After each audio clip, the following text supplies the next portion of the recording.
want answers. I want the truth.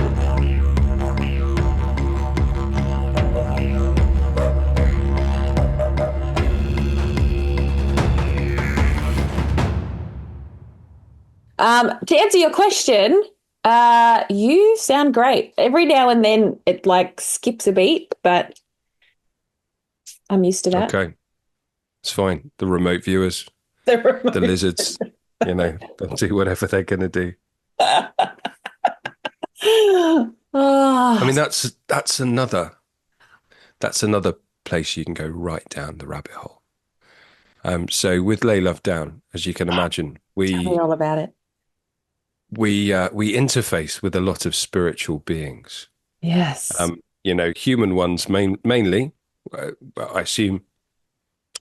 And my number two, Sarah, is very, very spiritually aware. She's very aware of her gifts. Not, I've got fucking gifts, but she is becoming more aware of her gifts and learning how to use them. And every morning now I get a message. Right, you've got 42 remote viewers. You've got 12 attachments. You've got something on your pineal gland. Don't worry about it. I've dealt with it.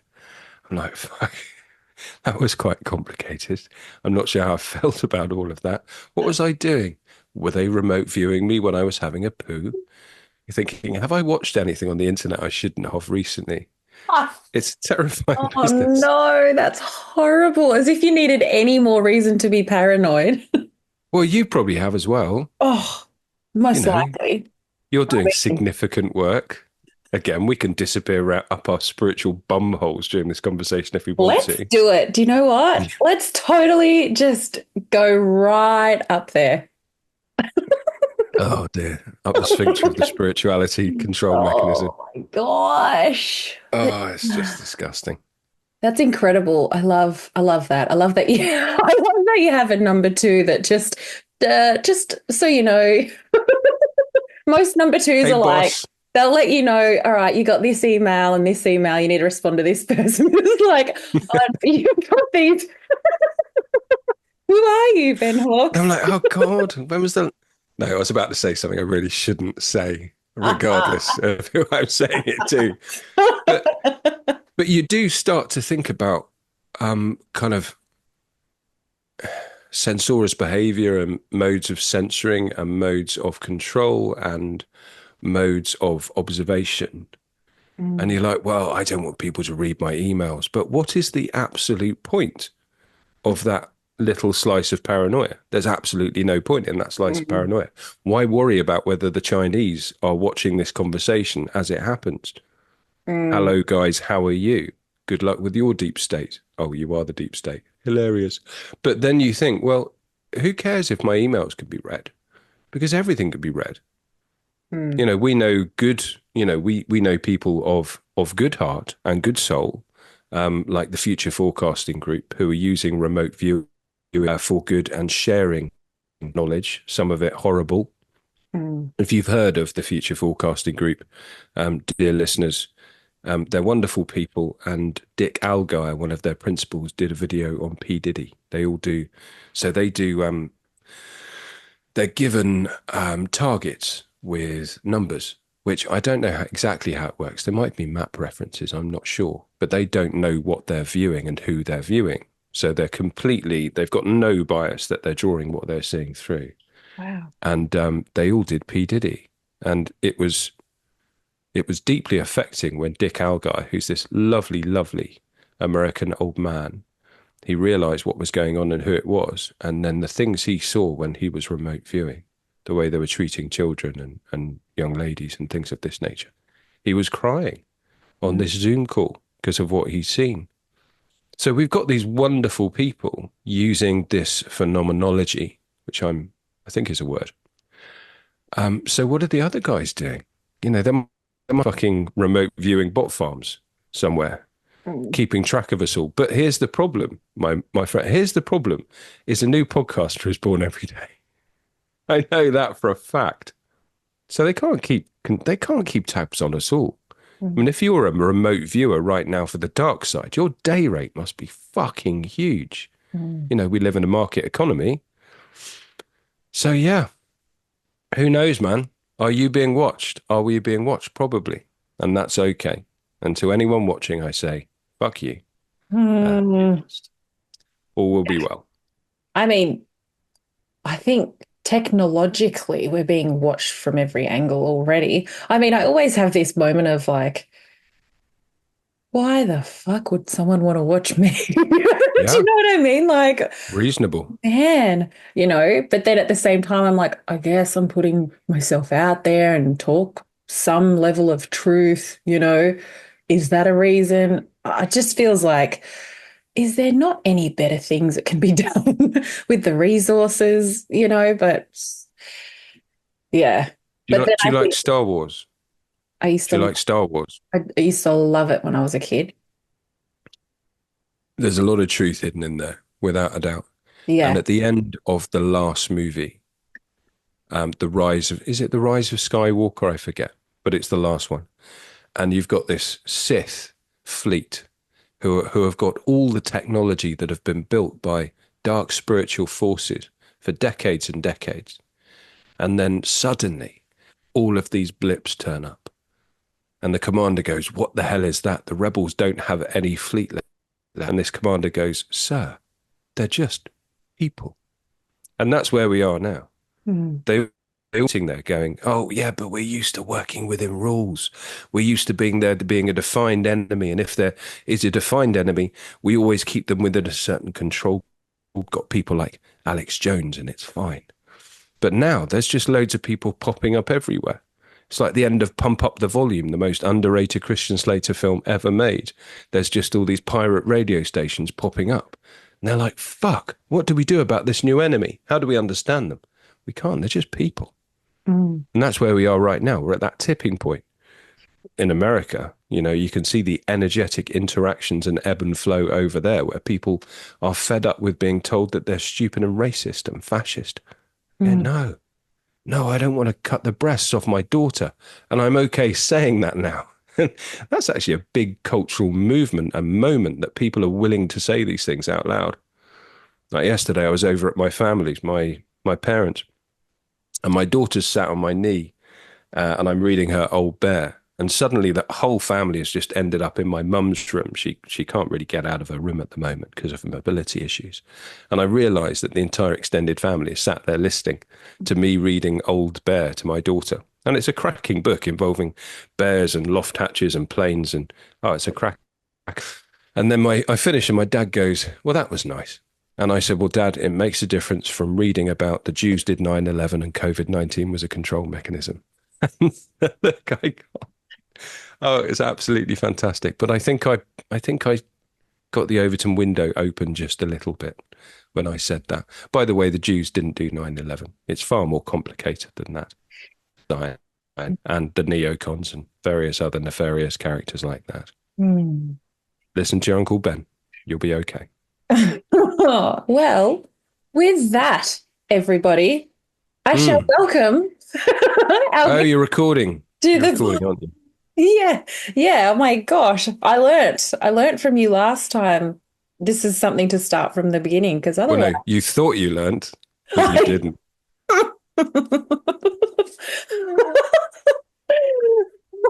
Well, hello and welcome, everybody.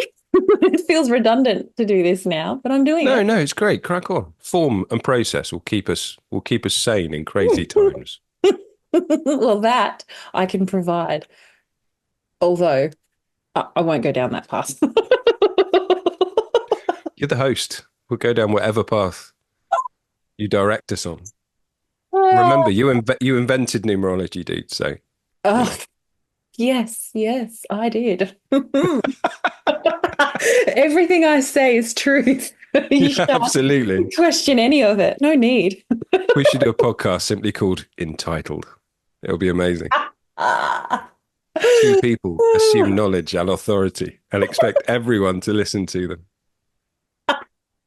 No, Actually, no, not just listening. that's every podcast, isn't it? Yes. Oh dear. We demand your fealty. We demand your attention. We demand your engagement. We demand ways to monetize you. Listen to us.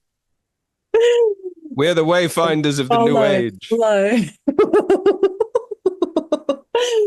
It's Well, real, isn't it? hello and welcome everybody to the Real Lies podcast. I am your host, Georgina Grace. Today, I am welcomed by our incredible guest, Mr. Ben Hawkes. Now, you are making a return visit to our I am. incredible show.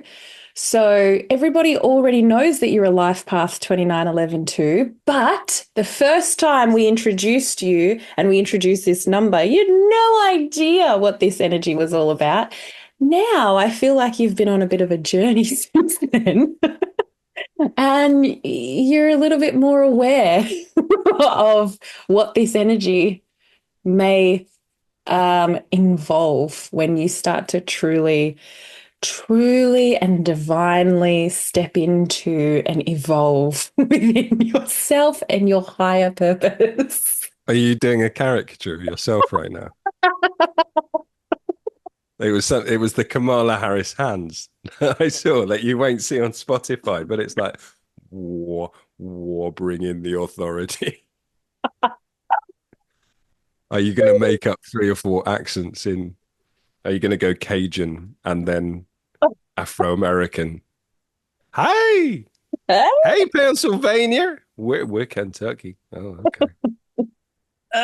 But no, I mean, I'm still as clueless about numerology as I was when we first met, Mm, but that's okay mm. because you can't have a clue. You can't be with clue about everything. But if the wider point is the last when did we speak? It was certainly before the summer, Yeah, maybe the spring, I maybe think. April sometime, April. something like that. Christ. Okay. Christ consciousness time ago. I mean, the reality is, yes, I've been down some roads since then, my friend. I've been down some roads since Yes. then. You sound like someone. Yeah, absolutely. Whoa. I've There was seen some I've weight in seen things. that. I've been some places. Yeah. I suppose spiritual awakening is like France. Once you've been there once, you absolutely don't want to go back there. Oh my gosh. But yeah, the summer's been really interesting. There's been a lot of resistance put up. There has been there's been a lot of learning. There's been a lot of integrating. Still don't know what that means.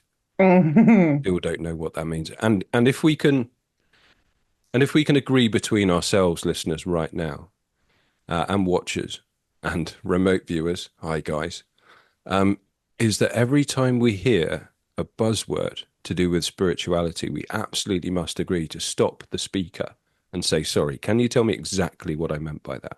Mm, mm, And this is where, and please do it with me. And I try and catch my.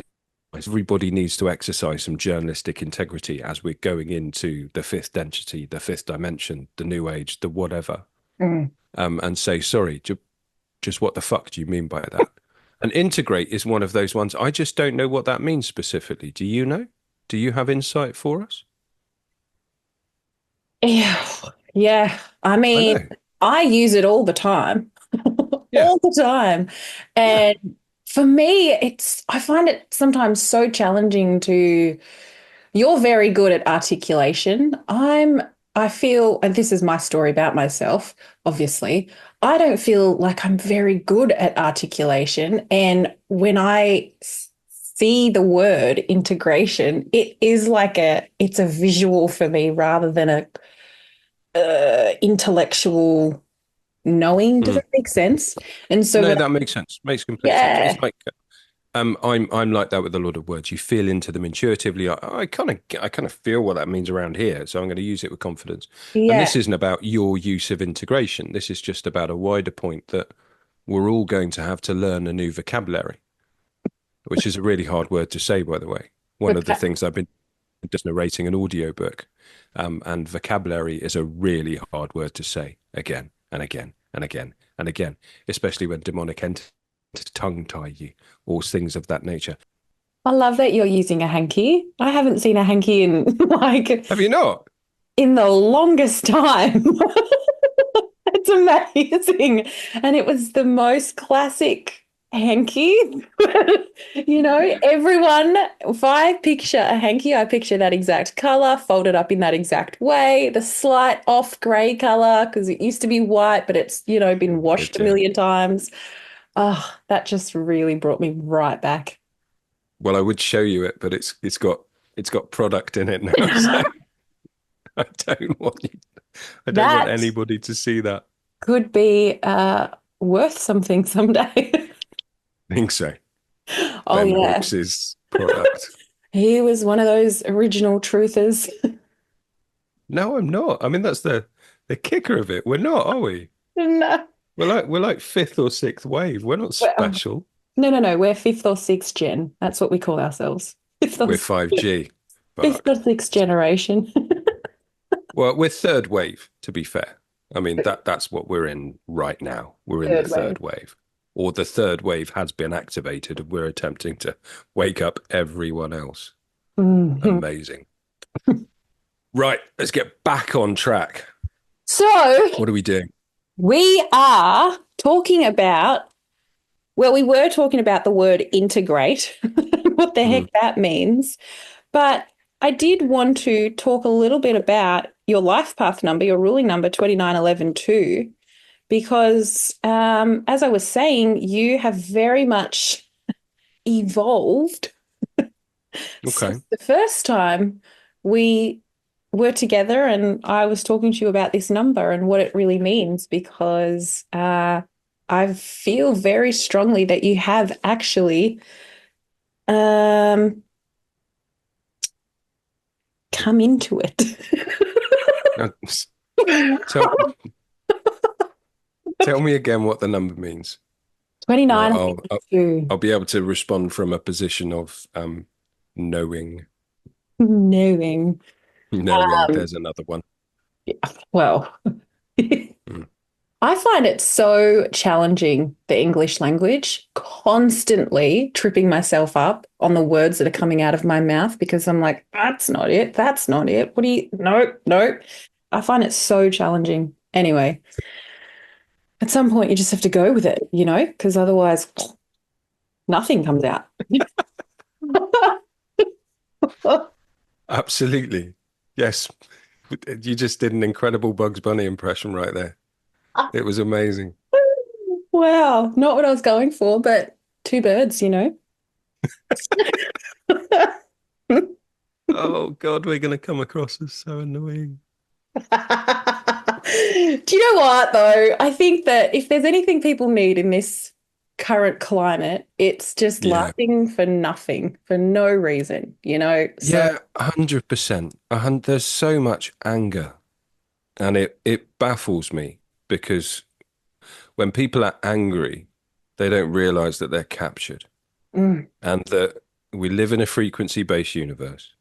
And mm, down at the bottom, we got fear and shame at 20, 30 hertz. We've got courage at 200. And the name of the game, if you're the controllers, is simply to keep people bouncing around between them like a fucking pinball.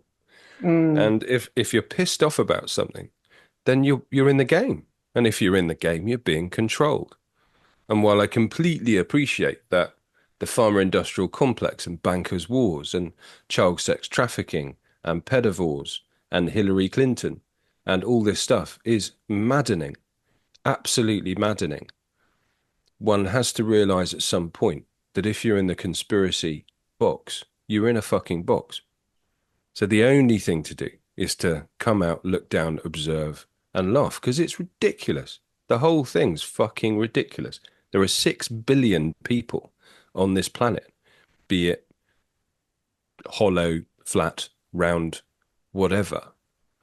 And only, I don't know, what's the percentage, know who they actually are. And I don't mean I'm a podcaster. I don't mean I'm a life coach. I mean a very small, wafer thin minority know that they're a spiritual being having a physical experience. mm, And we laughed about knowing, but knowing is fucking knowing. Knowing beyond any reasonable doubt that it is so.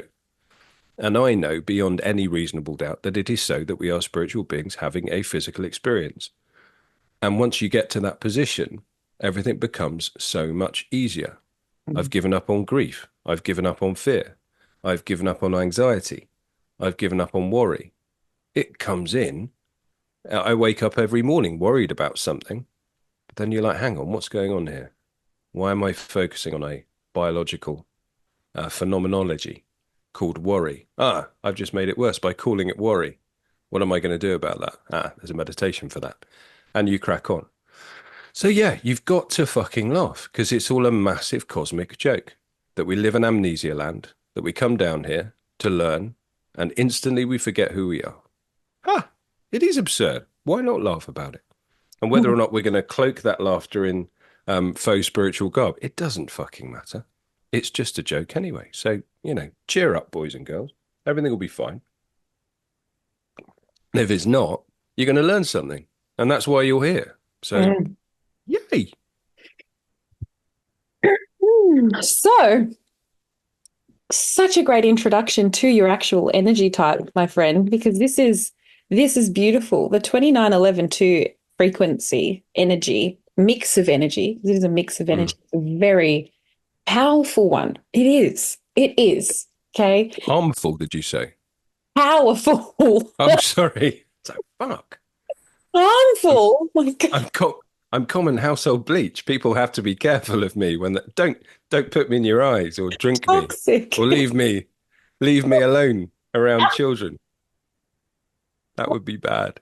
Like No. P. Diddy. Oh, What's P. Diddy's energy type? He's got to be household bleach, hasn't he? do you know, Or common I pharmaceuticals. I actually I did up Epstein's numerology chart one night. Thought, oh, Really? can't be that. I just wanted to have a little peek, little Yeah. look-see to see what was going on behind the curtains. And it just disgusted me. Like ugh, when I interact with, teach, communicate the numbers and the energy that they express, I always talk about it and relate to them from a very pure sense, from like, what is the highest vibration of this energy? What is it really here to do? What is the true purpose of this energy? And when I say things like the dark side have Mm. taken numerology and they've taken numbers and inverted it and then used it to manipulate and God knows what else. Looking at his chart, I saw very plainly exactly how they inverted everything. And I just was really disgusted because anyone else, I would look at that and see so much divinity, so much potential, so much beauty. It would just be like flooding out of the page at me. But this was like dense and dark and just like distorted and horrible. And so I don't now go and do that. Unless it's Mm. someone like Tesla, maybe I'll eventually one day sit down and do Tesla's numbers because that would actually Mm. be interesting. But people like known pedophiles and known Satanists or whatever else they bloody well are, why do I need to know that? Why does anybody need to know that? It's horrible, absolutely horrible. It is horrible, but I would argue that we do need to know that because Oh, A, yeah. we need to understand the enemy. And I realize, because I'm complicated, that I've just come down into divide and conquer, but there is a situation here we're going to have to deal with in the short term to get to the bright and fucking shiny later. Mm. So we are going to have to be in a position once we've all realized who we are and who these people are and how the world actually works and what are the delineations and rules of engagement of being down here, that we do have to understand people like this, which are psychopaths and sociopaths, which make up between 4 and 20% of the population, depending on who you're talking to. But there is a wider thing with this. And I was sat with a very powerful, I'm going to call her a seer, but essentially just because magician sounds a bit funny and witch sounds a bit negative. So we'll call her a seer. And we were talking about these characters in our current version of the play. Mm. The Boris Johnsons, the Brian Epstein's, not Brian Epstein's. He was quite a successful music manager. The other Epstein, P. Diddy, etc., etc. Actually, we didn't talk about P. Diddy because this was at the beginning of the summer. And she remote viewed Boris Johnson's office at some point during 2021, or probably 2020, actually, when the COVID paranoia was at its height. And she saw a man who was kind of getting on with his job and was compromised and all that kind of thing. You know, that guy must have a compromat file that thick. Well, I've got it on good authority that he does. But while she was remote viewing him, she could hear this crying from his soul. And it was something like, I did my job, I did my job. Don't be too hard on me. And you almost have to start cluing into the idea that everybody here has a purpose, and the purpose is to raise our collective vibration and get us into the next, whatever that is. And even pieces of shit in human terms, like Epstein and like Johnson, etc., etc., they're just playing their part. Because how would we develop unless we had something to fight against? Yeah, it's impossible. Well, is it impossible? Probably. It's improbable, let's say, because nothing's impossible. So, yeah, he's a piece of shit. Epstein is a nasty. I mean, when the true nature of what Epstein's been up to at the Skinwalker Ranch and all these kind of things around DNA manipulation and creating Mm. God knows what over there comes out. You know, I'm not saying what he's done and has been implicated in doing is going to pale into insignificance, but we're going to look at it and go, what?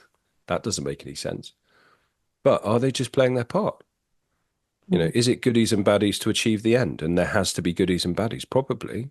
Mm. So we've got to have find something to fight against. We've got to have something. We've got to have tension that's going to move us through.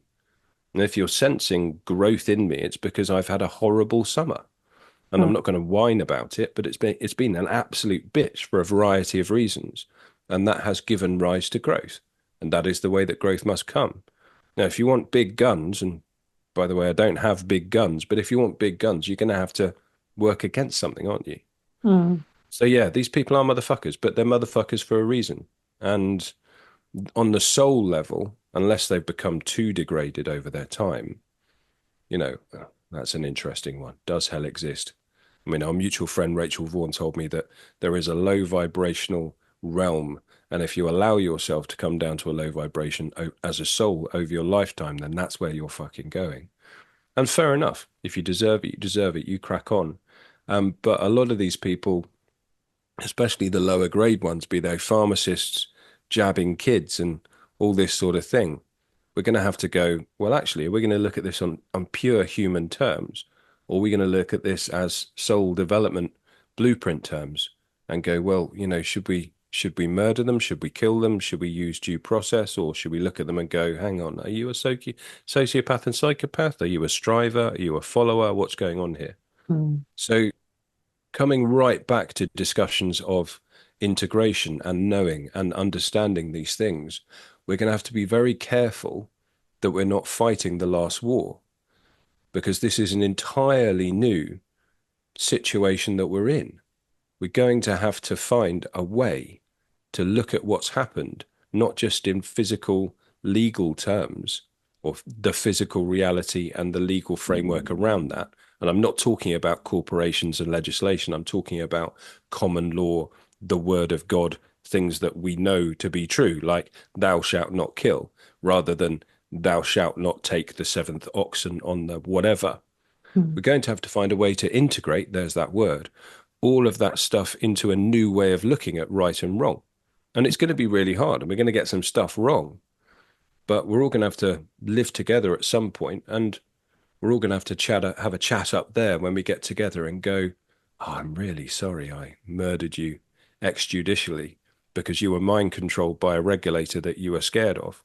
You know, that could be a conversation between one of us and a pharmacist or whatever. But we're going to have to be really, really, really fucking careful about how we manage the next phase in human development.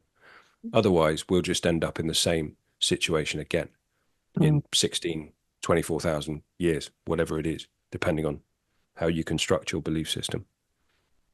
So, yeah, Epstein, 100% motherfucker. But what has he done for us? Well, he has shined a hell of a light on problems with the way people treat children for whatever purpose, for whatever means. And Mm. we know what those purposes and means are. So, yeah, it's complicated, isn't it? A search for right and wrong and binary answers to these problems. People are going to be very, very fucking disappointed. And the problem with it's one of my favorite West Wing quotes. And it was, I don't know if you've heard of the West Wing, but it was a wonderful show written by Aaron Sorkin, who was a avowed Democrat. And really, it was a psyop to make everyone think the Democrats are wonderful and the Republicans aren't. But there are very few unnuanced days. When being president, there are very few unnuanced days, and those that are unnuanced almost always end with a body count. Now, what's he trying to? I've misquoted that, but what's he trying to say? What he's trying to say is when things feel really simple, and we just reach out and we kill, we maim, we extrajudiciously murder, whatever it is, to satisfy our need for resolution. Well, what do? We just create cycles of violence through the ages. So we're going to have to be very fucking careful, very fucking careful about forgiveness in this life and the next. And we're going to have to look at it in that way. We're Mm. going to have people, fuck knows where they're going to come from. Hopefully they won't ask us, mate. Because we'll be like, yeah, we're making this up as we go along. And by that, I mean channeling or getting downloads or fucking whatever. But in going into this new world that we've got going on and manifestly is going to happen, we are going to be in a position where there will be a certain group of people who are learning on the Monday and then repeating on the Wednesday back. This is what I've learned. And we're going to have to learn to be okay with that and build a new thing based on that. And it's going to be really hard. We're going to make mistakes, but we've got to do it with a pure heart. We've got to forget the lessons of the past because they just don't make any sense anymore. Does anything make any sense to you anymore? Oh my gosh. No, 100%. It's absolutely everything's not. inverted. We've just lived through the age of inversion. And that's the really easy way of navigating your external reality or whatever's projected onto your ego brain, whatever it is that everything we've been told is the inverse of what we've, no, wrong. Everything we've been told is the exact opposite. Everything. And I'm not Eh, talking about butter and eggs and blah, blah, blah, blah, blah, but Roman Catholicism, Christianity, religion, conspiracy, everything. And we're going to have to be okay with that without experiencing psychological fracture. I mean, one of my best examples of this is we're going to have to be okay with the idea and the reality that multiple energetic entities are interacting with us on a minute by minute basis. mhm. And that's the cause of a lot of the good and the bad that we experience in this particular realm, or whatever we want to call it. And we're going to have to be okay with that and not have a massive psychological episode. Mm. And the very minute that you can achieve that, then everything's possible. Everything's possible. It's possible to navigate this reality with absolute equanimity, balance, happiness, and spiritual fucking whatever. Mm. But we've got a long, long road to go. A long road to go. But people are looking at things in strictly human terms. So what do I mean by that? So what's going on with Trump and Kamala Harris in the US? And people are saying, Trump's just controlled. He's owned by the Rothschilds. Look at his debt. Look at him at the Wailing Wall and all that kind of stuff. Well, to me, none of that really matters because the detail of what's happening in the United States isn't really germane to the analysis that we are, for whatever reason, trying to do right now. What we're actually seeing isn't a US election. Also, what we're not seeing is a national revival. What we're seeing is an energetic interaction between two opposing forces. And it's much better if you look at it like that, not because Ben says it's fucking true, because it will help you more if you look at everything that's going on down here as an energetic interaction. So what's happening there? Ultimately, disclosure. That's what's happening. Things that were unseen are now being seen and looked at and analyzed and talked about and understood. Well, perhaps not understood yet, because I'm nowhere near. Mm. And what we're seeing is ultimately the apocalypse. So what does apocalypse mean? Apocalypse means the revealing. So we are right now seeing a wave of humanity called the Republican Party and the supporters of it, and this insanely broad coalition that these people have put together in the United States. Whether or not there are elements in that that is controlled, that is deep statey, whatever it might be, is largely irrelevant because the outcome will be the same. And the outcome is that evil will be brought to light and we will look at it and go, that's evil. I don't agree with that. Mhm. And that will be coming from here. And I'm pointing towards my midriff, which I've gotten out of camera shot because it's rather too large at this point. But we'll see evil because it's being exposed by this massive energetic flow of disclosure, and we're disagreeing with it. And then we're moving on. We're going, no, don't like that. That's not compatible with basic morality. So I'm going to reject that and I'm going to move on to something else. And as we do these things, it becomes much easier to say things. Mm. You know, even the United States, it's become impolitic to say, I like Trump. Now, that's not a good thing, that a reasonable position should be so far out of the bounds of the Overton window that you can't say it. So once we've all agreed that you can say that you like Trump, and we can use Trump as a kind of a shorthand for, you know, reasonable beliefs, reasonable behavior, etc., etc., then what becomes possible? It becomes okay saying, oh, I saw a demon yesterday. It becomes okay saying, I think I'm being watched. It becomes okay saying, I've come to the conclusion that there are two parts of me. There's a spirit and there are a body.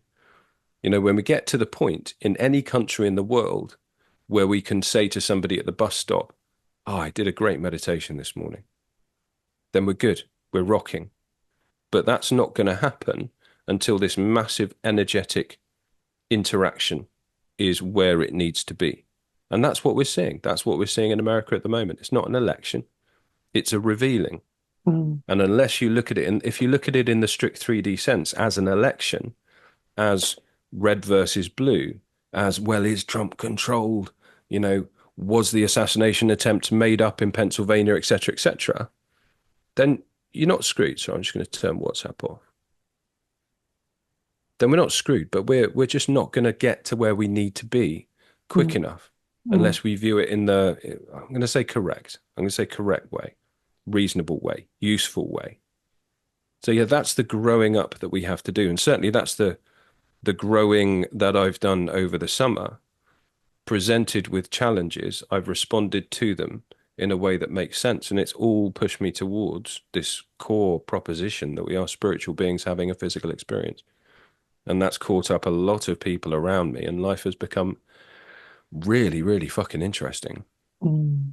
Not at all scary, by the way. You know, none of it scares me anymore because we're the shit, man. I mean, Mm. seriously, we are the shit. There's Mm. nothing that can touch us. A Mm. human being, hue, light, man, manifest, love, light, made manifest. When we are fully activated, there is nothing that can touch us at all. Everything always works out correctly if you are on your path, if you are doing what you're meant to be doing. I did a video on LinkedIn a couple of days ago. What is the economic power of everybody be doing exactly what they should be doing? It would be a sight to see. Can you imagine a country mobilized in that way, where everybody sat down and went, actually, what makes me happy? And Mm. then everyone went, ah, I'm a plumber. That kind of pisses me off. I want to be an investment banker. Okay, do you want to swap? Or there's a garage door repair guy over here who actually wants to be an investment banker, and I kind of like what you're doing. We'll just sit there and we'll swap what we're doing. It's not all, you know, I want to be a crystal repair specialist. I want to be a life coach. I want to be a numerology girl. Sorry, I'm cheapening what you do. But you get my point. We Mm. don't all have to pick these fifth dimensional occupations. We just go, I probably want to be an upholsterer, to be perfectly honest. Mm. Like making things.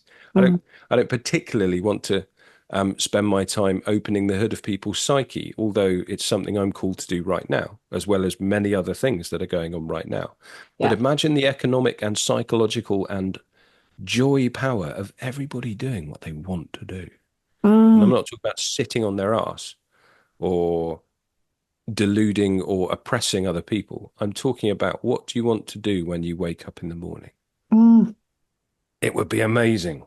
And that's what everybody should be looking at. That's what everybody, because that's the first position to be doing what gives you joy on a daily basis. If mhm, that's not what you're doing, then you are going to fucking fail at it. You mm, will, or mm. you'll break down or something.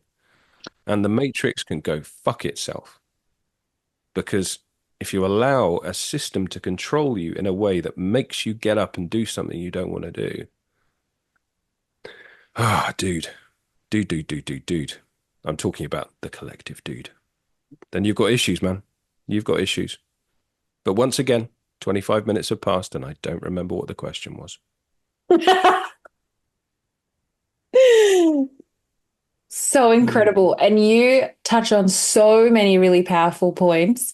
And, so many things were flooding through to me as you were speaking. So it was just absolutely incredible. So thank you for Did you sharing. write any of them down? Absolutely not, of course. Excellent. That would take me away from being wholly present with you. Oh, hang on. Have I got Holy Present in spiritual wank bingo? Yeah, there we go. Right next to integration and 5D. Oh my goodness. But what you just spoke about us just doing exactly what we are here to do, what our hearts just what we desire, without Mm. limitation, without being held back, without society saying, oh, you should this, or without the fear of scarcity or blah, blah, all of this crazy stuff. I think we are coming into a time, and even the numbers say this, the closer we get to 2030, especially because those three energies, they represent truth and authenticity. And I've learned that Mm.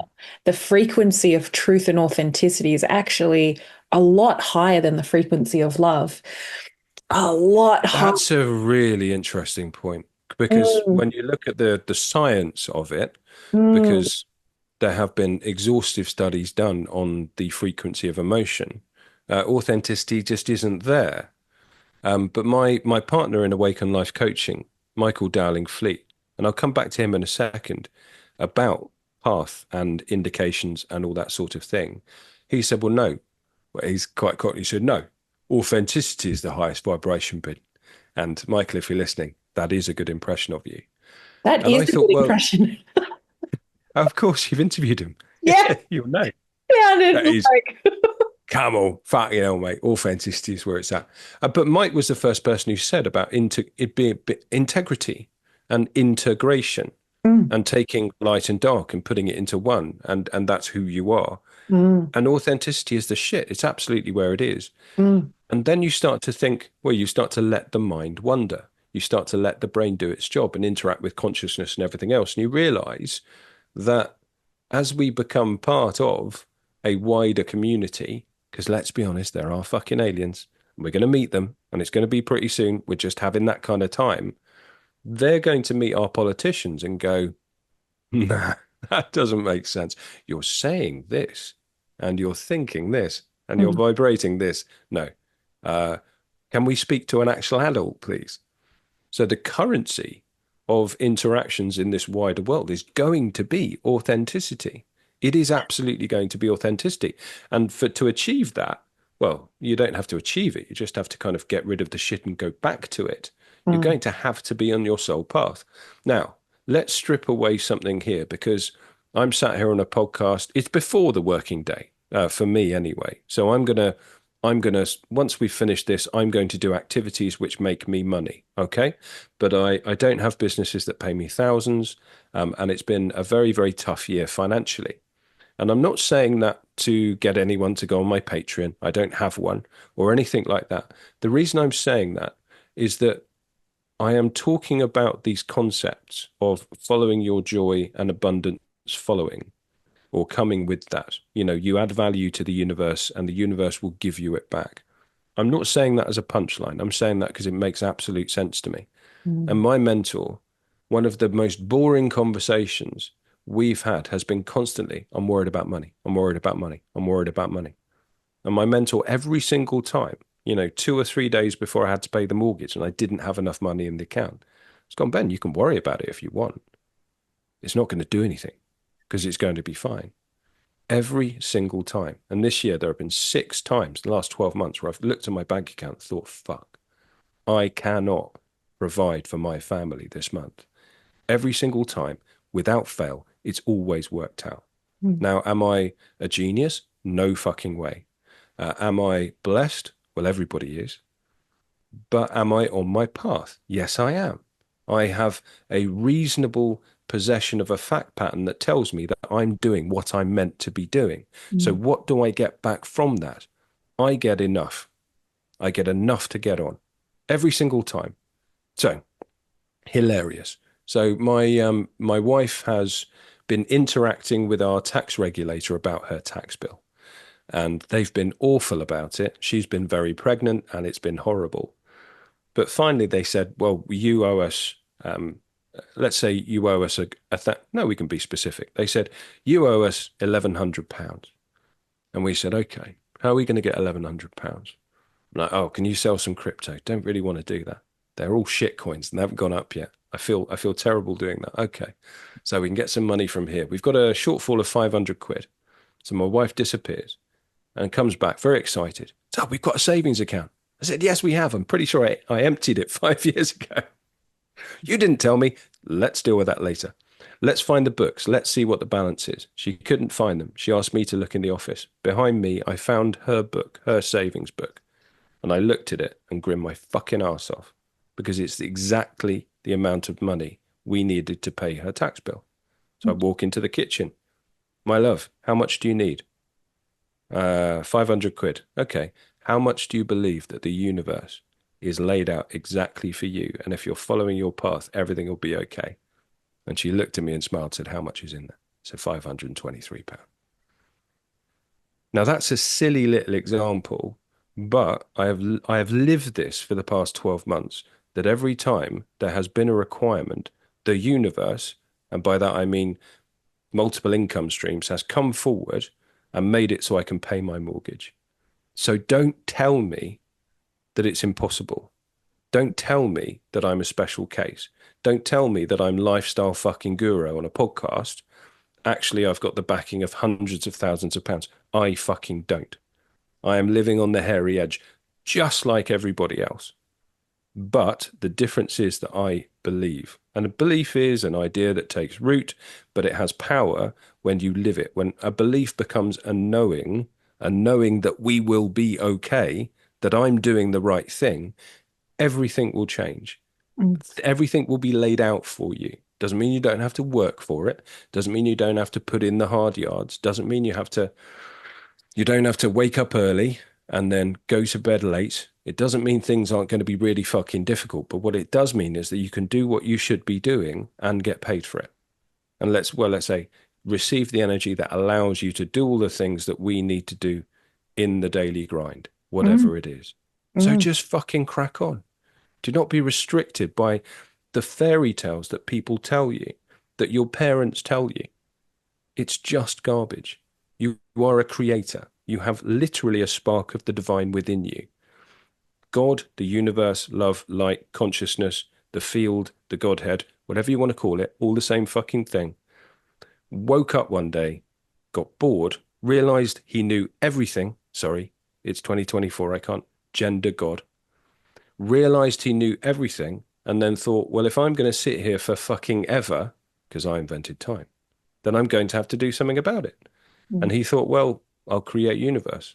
So universe was created. We'll call that the Big Bang. And then he said, well, that's nice, but I can't interact with these planets. I know what they're going to do. So he created this experiment called the Earth and created us, these little souls, dropped a bit of himself in. What was he? God. What are we? God. Ultimate creators. We can do anything we want to do. And now we just bounce around in this soul school. These bits, these souls, these bits of divine dropped into human flesh vessels or vehicles, bumping into each other, making mistakes and learning things. And the idea is to remember that you are a spark of the divine. And when you do that, Everything becomes really, really, really, really, really good fun because everybody finds you that you need. Mm, Again, coming back to my wife, because she's experiencing a spiritual awakening because shit just keeps happening. mm, MDF, he's got a dog. What is it? It's a fucking Rottweiler. Of course it is. But he loves this dog. But she keeps pooing in his conservatory.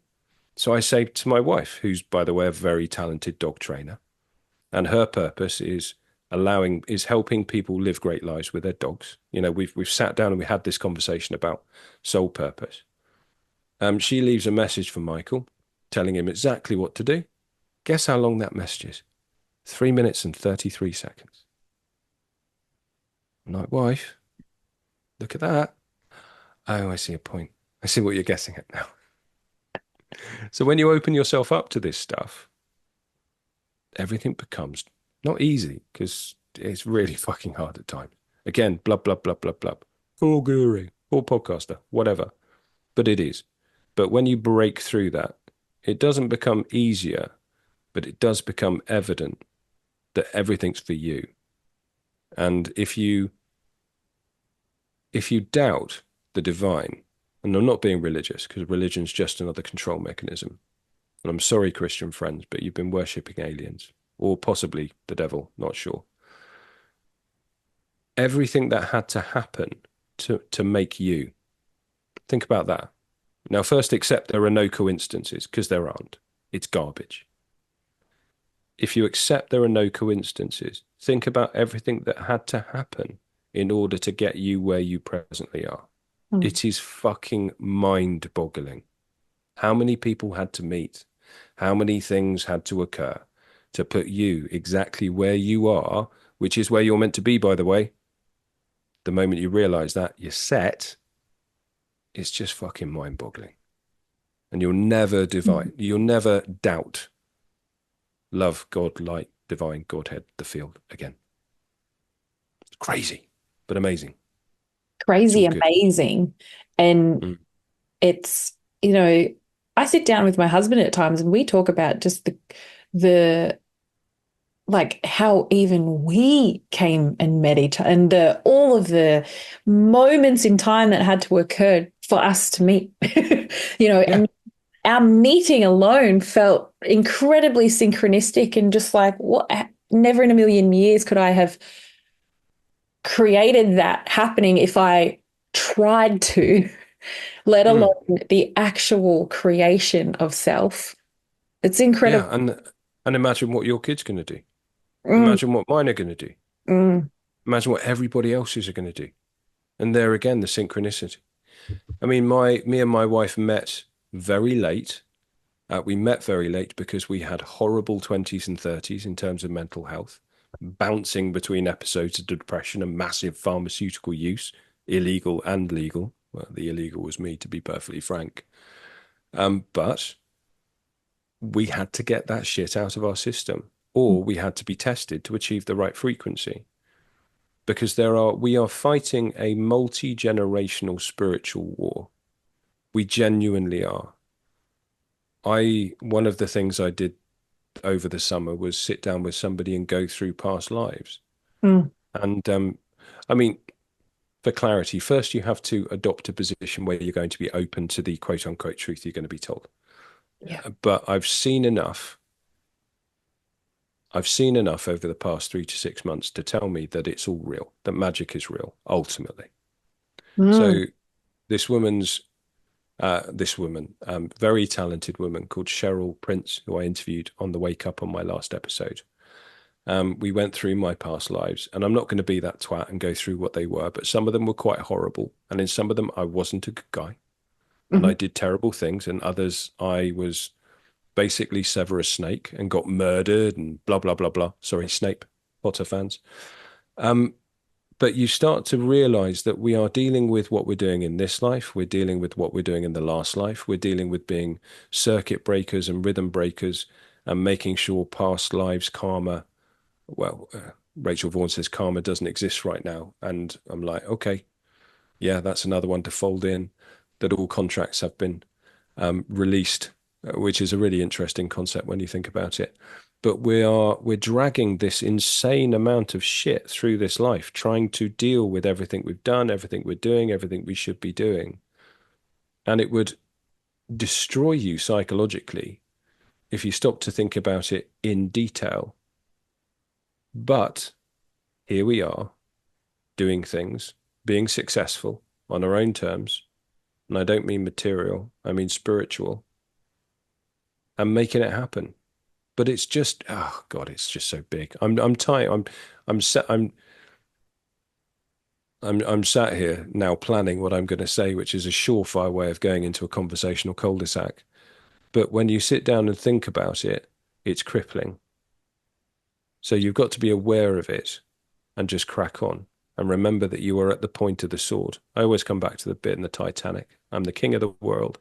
And why is that important? It's important because that's where you exist right now, if you allow yourself to, on that pinhead of consciousness, that dance between what's possible and impossible. Q, nothing's impossible. What you're meant to be doing, what you are doing, this dance between failure and success, between love and hate, being everything at one particular point in time. That's where we are and should be. No, wrong. That's where we should be if we let ourselves. And it's fucking awesome. But sometimes it's not, Mm, because you get a lot of fucking flack. A lot mm. of flack. And I don't mean on TikTok. I mean from the others. From the others. Ah, it's so powerful what you're sharing and speaking about because everyone, I mean, a lot of people are right at the precipice of something. Everyone, I've been doing so many readings for people and even people in my courses, they're just a lot of people that are or have been very aware and awake of what's been going on to at least some extent, right? They all, I would say a very high percentage of them are like, they're really done with the 3D version of their lives. And it's Mm. like, yeah, yeah, money, yeah, yeah, bills, yeah, yeah, whatever. I don't really care about that stuff anymore. What am I really here for? Why am I here in this time? And how come I'm one of the ones that are on this side of the fence as opposed to I could have very easily been on the other side of the fence. How come I'm over here? And everybody's at this point questioning the reason for their existence and their participation. What is my role? And I think a really good point that you make that was so profound, but yet so simple, which I find there is always profoundness in simplicity most of the time, uh, Always. is that you don't have to be one of these guru high vibrational frequency modal blah blah blah. You don't have to be one of these people you to play your role. You all that is required is what who are you and what do you really want to do and what is your path. That's it. It could be a dog trainer, it could be a panel beater, it could be an artist, it could be a psychic, who knows, but it doesn't matter. What the only thing that actually really really matters is that it is true for you. That is Mm. it. Yeah. I was in Grimsby a couple of weeks ago, doing a kind of 3D podcast, but um, it went a bit wrong for the host, and he cried 3 times. It will be out on YouTube soon. My business partner was in the room, and he said, "Yeah, he had some sort of experience with you." I was like, "Cool, this is fun." But I met up with a friend there in the morning, and we did a little tour of Grimsby, and he took me to see a very powerful lady who had a hairdressing business. And she'd walked past this hairdresser a couple of times and she just sensed it was where she was meant to be. And she walked in and made an offer to this woman who was working there and owned the business of 20,000 over the asking price. And this woman said, "Why the fuck would you want this place? It's awful." And this woman had severe psychological disorders around split personalities. I always forget what the nomenclature is for that. Mm. So she bought this and she realized quickly that there was something going on energetically. And I walked in and she said, just stand on that stair and feel what you feel. I was like, whoa. And I thought I was going to faint and pitch back down the stairs. And there was a corner that has fire energy, and you sit there and you're like, oh yeah, I can feel that. I know what's going on there. And again, not special. I'm not special.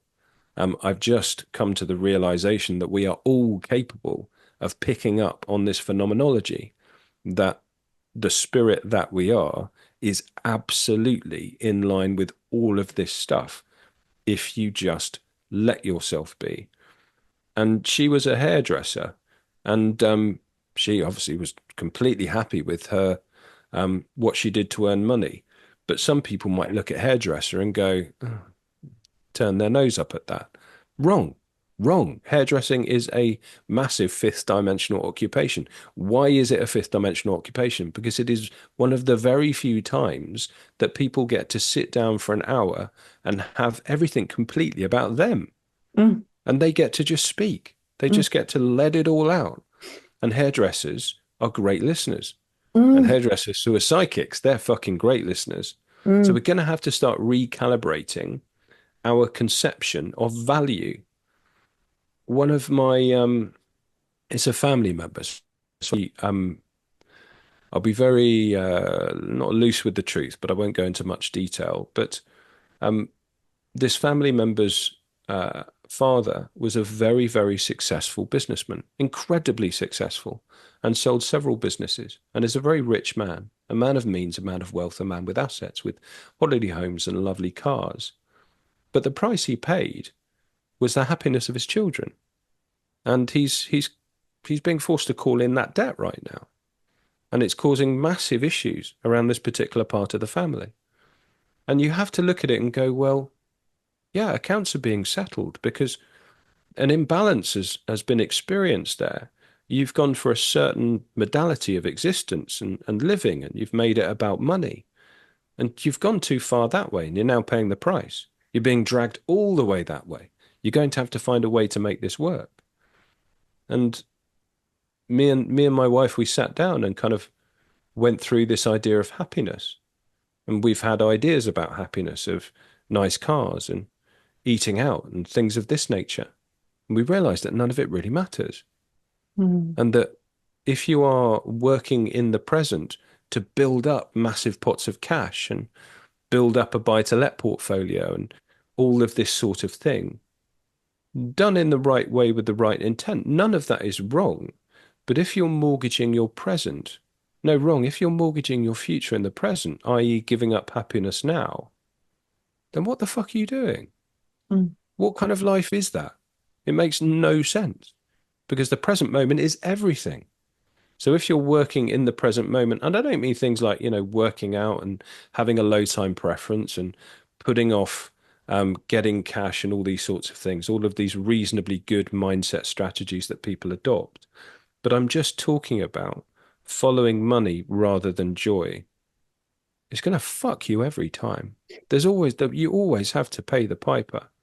mm, And this wonderful lady being a hairdresser in Grimsby, who by the way has wealth in the bucket loads, but it's just a different type of wealth. I mean, mm, she gets insights and has gifts that blow my mind, that are much more important than 2 million worth of buy to let property or a share portfolio or whatever. And she's just a hairdresser. Well, fuck you if you want to think that. I'm not telling you, mm, you know, but that we're going to have to reorder our thinking on where value is in society.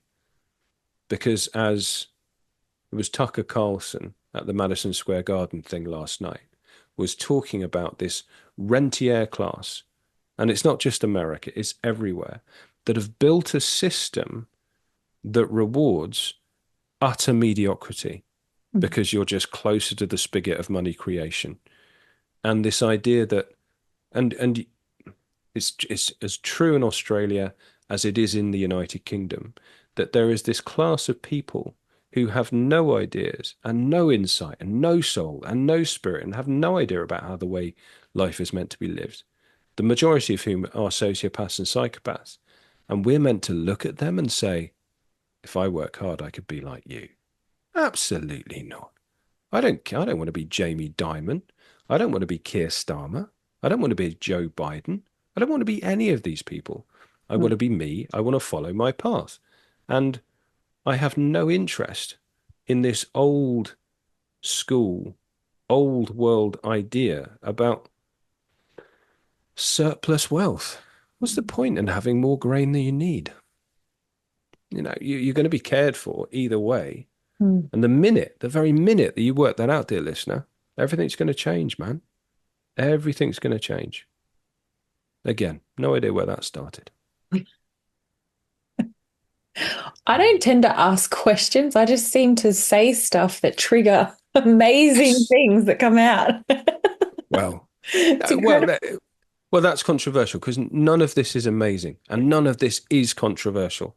Mm, So anything that's coming out of my mind should not, if it strikes you as revolutionary, well, you're going to have to start working at you're going to have to start working at speed and scale. If what I'm saying is sounding revolutionary or controversial, then prick your fucking ears up and pay attention mm, because I'm not the possessor of truth. I'm just a channel like everyone else. I'm just a cipher like everyone else. I'm just a look through like everyone else. It just so happens that I mean, this is not new stuff. mm, Honestly, Jesus was saying this uh, hundreds of, well, no, hang on, not very good with numbers. Lucky you're here. But Jesus was saying this stuff 2,000 years ago mm. and they killed him for it. Well, they tried to kill him. He kind of meditated in a cave, then went back on the alien ship. You know what I'm saying? Yeah. None of this is new in any way, shape, or form. It's just that we've been looking in the wrong direction. We've been worshipping the wrong gods. We've forgotten who we are. We've forgotten what we're meant to be doing. And we've got ourselves into this situation, but we've allowed ourselves to get into this situation because we've been listening to the wrong people. And yes, those people are incredibly good at disabling our ability to critically think at exactly when we need to. And Mm, as a result, we're all fat, we're sick, blah, blah, blah, blah, blah. But if we all just stop and go, hang on, there's a different way. We can sort this out within a generation. I shit you not. We can sort this out within a generation. But mm, everybody has to step up. Well, not even everybody. 4%. I'm mm. pretty sure we're there already. I mean, you can feel it. Oh, hugely, hugely. I don't know if hugely is a word, but I'm going with it. No, it's a word. It's a good one. And it's relevant right now because it's Well, big. It's a groundswell. it is. It really is. And you, my friend, are very tapped into feeling the energetics and the spirits all around you. And I think absolutely we all have the ability to do that. You just Mm, happen to have, it's like the veil is much thinner for you, which is part of the reason why I'd say it's only been a 3 to 6 month period where now it's like, wow. Oh. mm, Here I am. This is real. That 2911 energy, that frequency is, um, you know, well, let me put it this way. It's a frequency that up until the 2000s, and then especially then even further into the 2020s, just didn't really have any space to exist as really? it's, yeah, yeah, yeah, yeah. So the 1900s, that 1 and 9 energy is there's a divine essence of those numbers, of those energies that were Mm, during that time so horribly inverted. The one is the divine masculine, the true protector, the provider. The one energy comes first in the cycle of numbers. Nothing goes before the one energy, right? So it's mm. true masculine or the most divine masculine, right? When I think about the visualize this one energy, I see like this amazing warrior of a man, that would hunt and like you can't mess with this energy. But I do chop wood for clarity. Just saying. and you were born on the first as well, so I was an April Fool. that's right. Exactly. And it makes sense because I only worked out what April Fool meant. It was people that kept on going with the old calendar, with the pre-Gregorian Wow. calendar. The greater fool. That's who I am according to my birth date. And we've all got to be the greater fool, because Yeah. being the greater fool is ignoring the program, is ignoring the veil, and going, now hang on, does this feel right?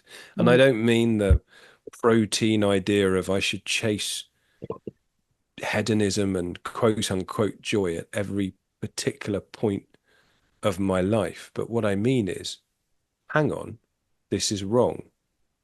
I watched Kamala Harris bring on 7 obs and gynae consultants at an event a couple of days ago. And behind them was reproductive freedoms. And you just think, and there are plenty of nuanced debates to be had about abortions, Mm. plenty of nuanced debates. But I challenge anyone who has a kid to ever agree with abortion. And you think there is a percentage of the population of the United States who genuinely believe that it is a human right to end life. Let that sink in. That's where we are. But, and it's a big but, it's now becoming okay to say, I don't agree with that. I can't Mm. do that. Sorry. That's that is ending life. I now know what life is. I now know how important it is. I now have a reasonably cogent view of how all of these pieces are put together that make up this thing called quote unquote reality. And I'm not okay with, I think about it this way: a soul up there or over there, wherever it is, has sat down and gone, right, I've got to incarnate again. Okay, you're going to have to incarnate. Do you know what you want to do? Well, you tell me. Okay, well, I need you to go and do this. Okay, fine. Who do I need to speak to while I'm down there? Well, there's this person, this person, this person. Go and see them, make your contracts, crack on. Okay, fine. So all of that happens before, and then they're told, by the way, same rules apply. You're going to forget. Oh, fuck, not again, really? Mm. But as of 27th of September, the veil is lifted, according to our dear friend Rachel. So Mm. we're in a whole new fucking world. But let's go back 1st of April 1977. And so how do I get in there? A fucking portal's created in my mother. A fucking portal is created in my mother. That's a crazy fucking idea, but it's one that I happen to believe in and I've sat with for quite some time. And your soul is injected at some point in the first 3 months, I understand, into this vessel, which is then created along a divine blueprint that's been passed down through scores and scores and scores of generations in your mother, and creates this bit of perfection, who then comes out and everything works as advertised. The only time it doesn't work as advertised is when we get fucking involved in it and think about profits over people. And then we come out and start interacting with the world. Think about that. That's just fucking crazy. It's incredible. And I remember having this conversation with the nurse practitioner about, how the blueprint is. And he said, isn't it amazing how they just grow? And I said, well, yeah, it is. But when you think about that, there's a energetic blueprint around that baby at every time, telling it where to go and the next evolution. Doesn't seem so fucking amazing, does it? And he just kind of, and this was 3.5 years ago. He kind of rebooted and resetted at that point. But we're going to have to get comfortable with these kind of notions. And I need to be very, very clear with everybody listening. I'm not standing here as an authority. Georgina Grace is not sitting here as an authority. We are sitting here as people who learnt this stuff yesterday and we want to pass it on. It's the classic. I love Band of Brothers. It's one of the most amazing TV series I've ever seen. And it's based on the book by Stephen Ambrose. And before D-Day, those guys were taught by their NCOs, their non-commissioned officers, and their non-commissioned officers were taught by their officers, and their officers were taught by their senior officers, and the senior officers were taught by the generals. And all of that happened in the space of 2 or 3 weeks. The NCOs would learn on Monday. They would teach the boys on Wednesday. And that's how this is going. There's nothing different about our intellectual abilities. There's nothing different about our spiritual abilities. Well, there is. We realize we have them. Mm. That's the journey. You've got Mm. them too. But what's happening is we are dancing on that pin for whatever fucking reason. We're doing it and not you. Could be you and not me. It doesn't really matter. because we're all the same thing. I am you, you are me. That's what love is. Recognition of that commonality. And we're learning on the Monday. We're trying to teach you on the Wednesday. It's all that's going. It's not about superiority, not about hierarchy. It's the same fucking road.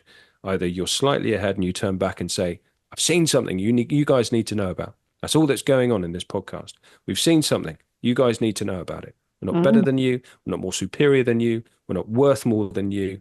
We're not these incredible human beings and these wayfinders of fucking consciousness. Fuck all that shit. We're just all human beings and we're helping each other out. We learnt this on the Monday. We're teaching you on the Wednesday. Turn around and teach somebody else on the Friday. You've got Thursday to fucking integrate it. But that's all this is. That's all Mm. this is. We're all on the same road.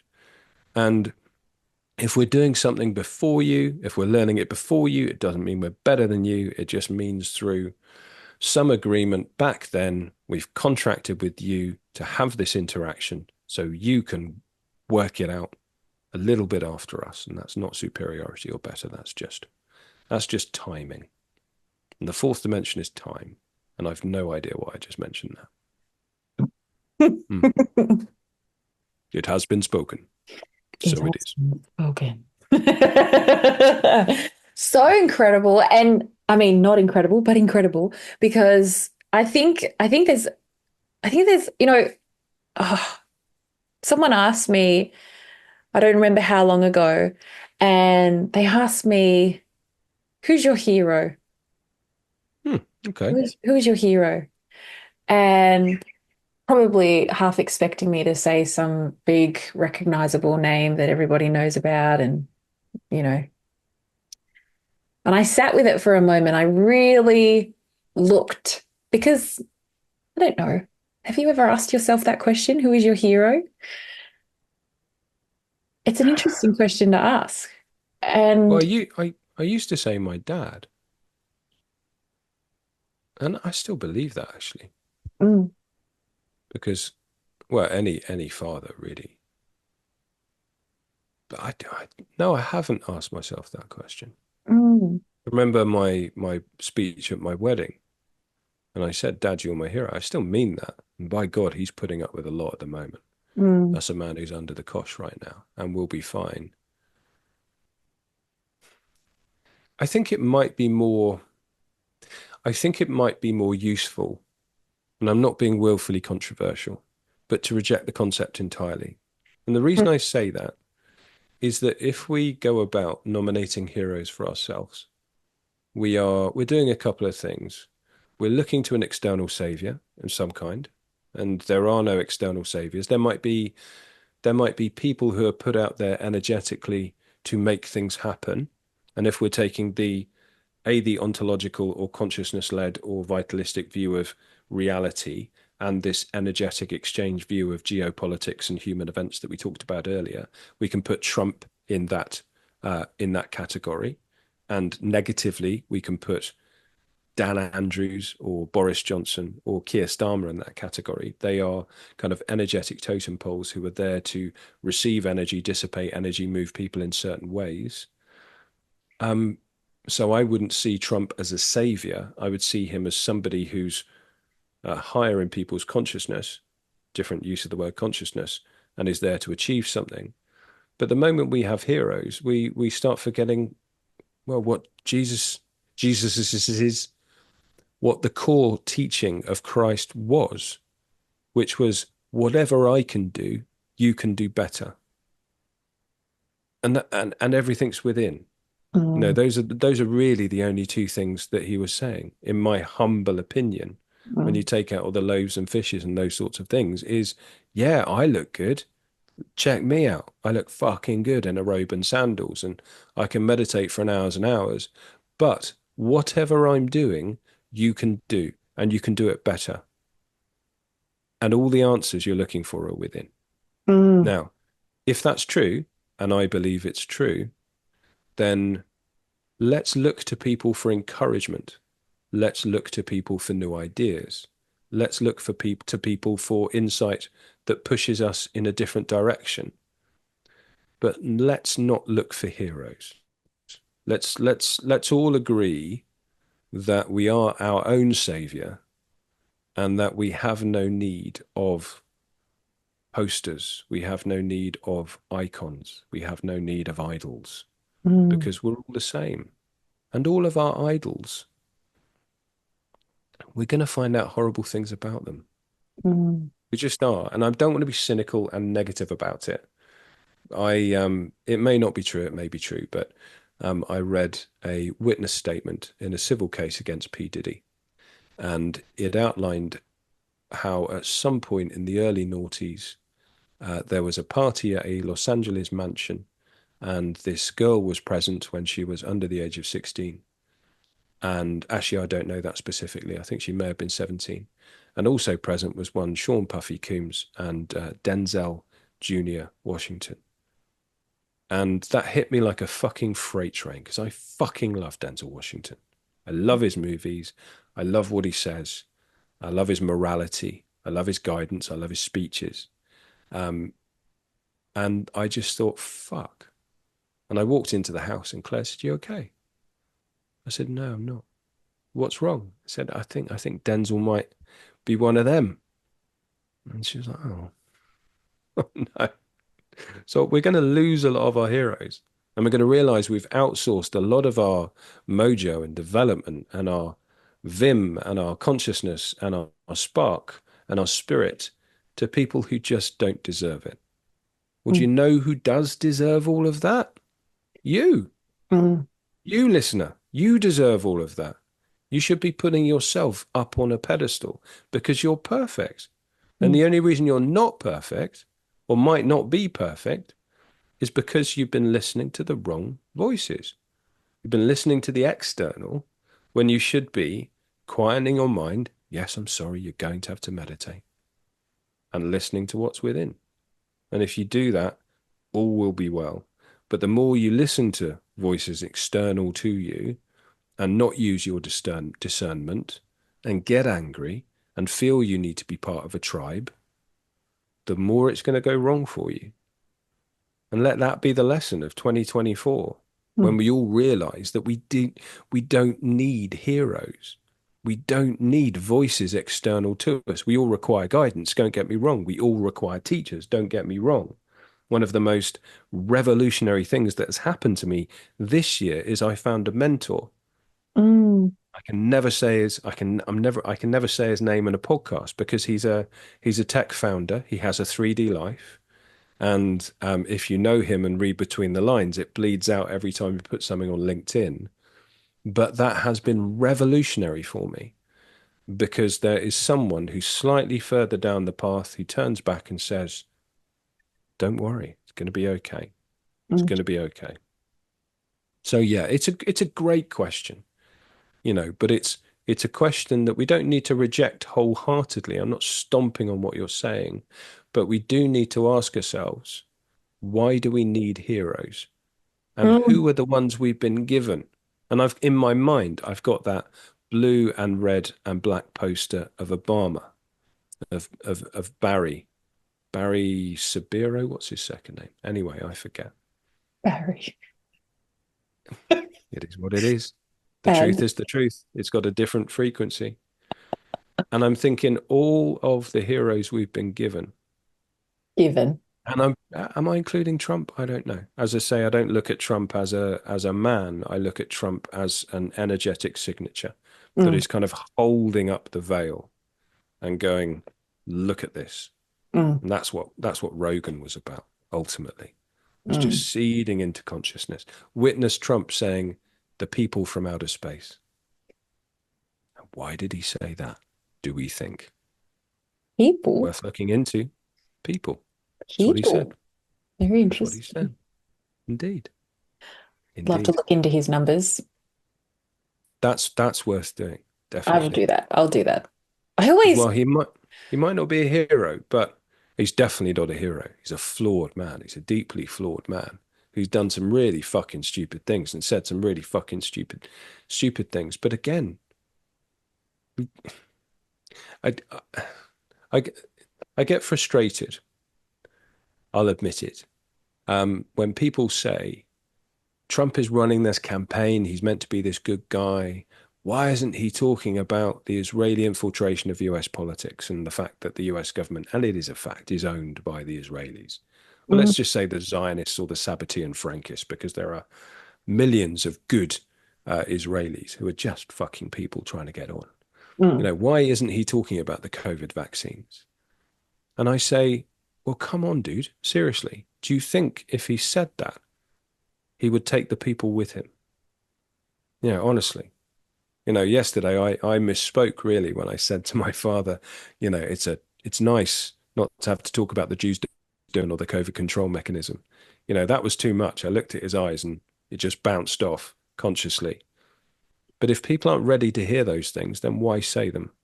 mm, If you wake up the people by giving them everything, all that's going to happen is a massive psychological episode or a backfire effect. So, be nuanced in your analysis. That's all I'm saying. The truth is the truth, but you can't take the truth all at once. And the truth is that we are multidimensional beings living in a reality that is not what we think it is, that we are part of God, and that there are dark entities continually interacting with us and trying to kick us off our path. mm, And if you can lay your head on the pillow and go to sleep confident that everything will be okay, having realized all of that is 100% God's honest truth, then you're ready to take the next step. But if you're not, that's cool too. That's cool too. We don't all have to wake up on the same trajectory and on the same timetable, but we're going to have to face some truths. mm. And the world is not what we thought it was. It's better. It's so much better. And it's challenging, but then it's better. And then it's challenging again. And then it's better again. And that's Yeah, the kind of nature of the journey of being on your path or the 100%. closest thing that you can get, the closest And that the, you get to your and the path. universe doesn't judge. The universe doesn't judge and always give you what you need. Now I'll tell this story and then I reckon you need to crack on. Because I remember that the Calendly invite said very specifically 90 minutes, and we're now 4 minutes past that. But earlier this summer, my wife and I, we took our daughter to London to see all the sights. And I planned it down to the letter. And we get there, and suddenly an email turns up from the tax regulator, Her Majesty's Revenue and Customs, saying that if you want us to help you with your nursery bill this term, you have to send in all of this information right away. And it's Thursday afternoon, and we're about to go to the aquarium. And for whatever reason, we decide we have to deal with this now. So we're in this hot hotel room, speakerphone, Mm, HMRC, hold music. It's just fucking hell. It's the definition of hell. And mm, one of the reasons we're in this situation is a financial decision that I made earlier in the year, which I'm not going to go into, but my wife disagreed with. And she is pissed off. I mean, she is pissed off. And we're having this horrible start to the holiday. I'm sat with my daughter watching Peppa Pig in the next room, and I texted my friend and said, "Look, can you do a quick check? Because something's wrong here, man." And she texted me back and said, "Yep, I've just remote viewed your hotel room. There's two guys in there. They don't look very nice, but I'm going to get rid of them." I was like, "Fuck, okay. We're in a brave new fucking world now." She said, "Right, I've got rid of them. They're going back to source." Okay, great. Now just observe. Everything's going to calm down in the next 30 minutes. So I go out there, I'm communicating with my wife. She's not very happy at all. And I remember specifically thinking, if only I could find a way to convince you that I'm a good guy and I'm a worthy husband. And mm, everything calmed down and we had a good holiday and it was okay. But 2 weeks after we got back, and things aren't going well. She's not happy. She's not well, and it starts to become very obvious there is something going on that can't be explained away by um, remote viewers and attachments and these sorts of things.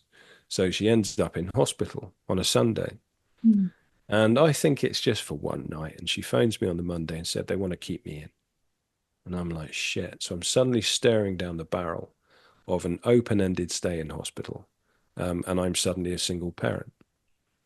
And I have a little cry, as mm, you do, and I pick myself off, It's Bluey's mum's, Bluey and Bingo's mum's rules to life. Have a little cry, tick, dust yourself off, tick, go again. So I go home and I just get shit done. And that week I'm a single dad. And I woke up every morning, meditated, do all this kind of spiritual shit. I'm sorry to be a wanker about it, but it helps. And then I get her home about a week later. And I've done well, to be perfectly frank. I've done well as a single parent.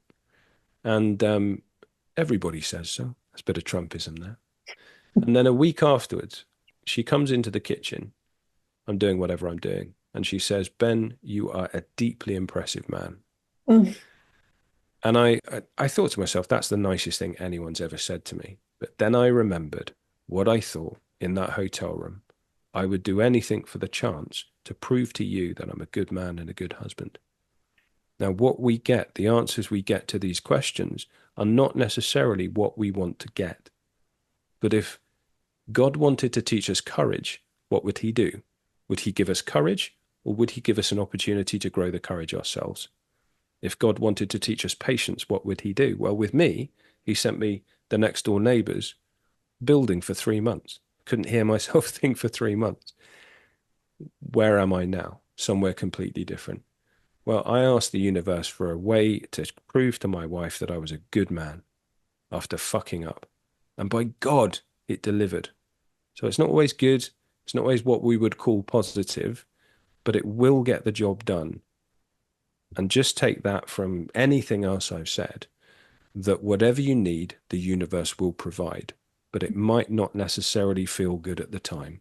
But if something is going on that you're not enjoying and is suboptimal, pay attention, because you're about to learn a lesson and it will change you forever. And let that be the lesson, because everything is there for you. The universe is there for you. You are an integral part of it. You've got a spark of God within you. You are capable of so much more than you know. And if you pay attention and you listen, you look for the numbers, you look for the feelings, you look for the friends, look for the allies, look for the people coming into your life, you'll realize that once you get on your path, everything will be laid out for you. It won't be easy. You'll still have to work, you'll still have to grind, but it will all be laid out for you if you pay attention. So start paying attention and realize we're living in amnesia land, and the idea is to remember who you are. There you go. There's the Instagram worthy content that you might be after. Thank you. Ah, it's cool. Very It's much okay. That's the appreciate game, that. isn't it? That's the game, isn't Oh man, this has been epic, Ben. And I do want to talk a little bit, at least, about this it? new little venture that you're on, which I Yes. was so out of my mind excited about when I saw you share about on Instagram, of all places. Mm. Uh, By the way, thank you for, I really appreciate the professionalism and the kindness of actually stopping me from ending the podcast and going, hang on, Ben, why don't you talk about that thing that's going to pay your mortgage? That's very kind of you. Thank you. Please, please. I really do want to know about it. I want to know so much about it. When I saw you share about this, I actually was like out of my body level excited because it was like match made literally in heaven that this is something that you are here to do. Mm. That seems Um, reasonable. yes. And this 29112 energy is quite literally the spiritual messenger energy. Ooh. So, and it's the spiritual messenger energy, but it is also a walking transmuter type energy. Mm. Another one of those words that are used a lot, transmuter.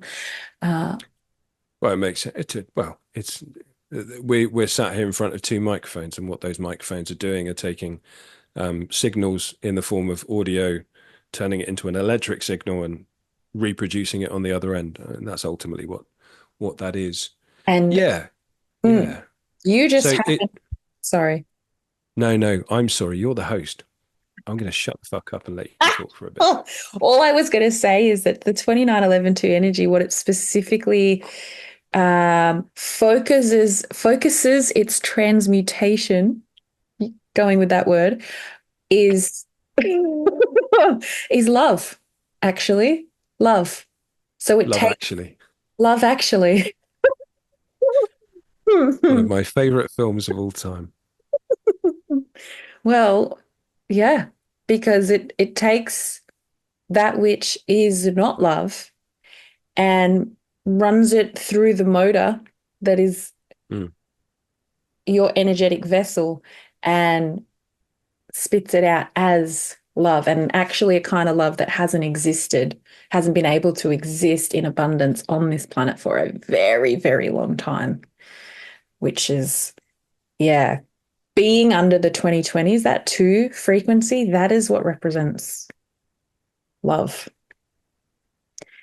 whoa. We haven't been under a two energy since way before the 1000s, right? Until Mm, since the 200s, at least. Now we're in the 2020s. Now that we're in the 2020s and we're halfway between 2020 and 2030, when you combine a two love frequency with three truth authenticity frequency, well, the trajectory that we're headed energetically is that there's not really going to be that much space for anything that isn't a true representation of who you are.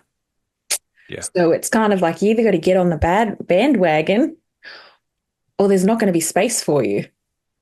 And Yeah.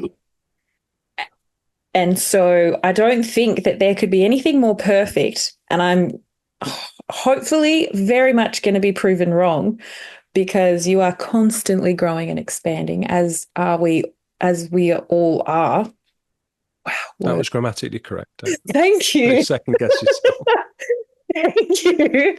Um, uh, that you are now providing the services of someone who is not going to, who is supporting people through their own transition of not on your path to on your path, and not just in the Mm. logistical world, but in the spiritual, emotional, mental, all of the above world. Please speak on this. This is really good because what I'm going to be able to do is put this in Chat GPT and fire out a new version of the website with what you've just said, without a doubt.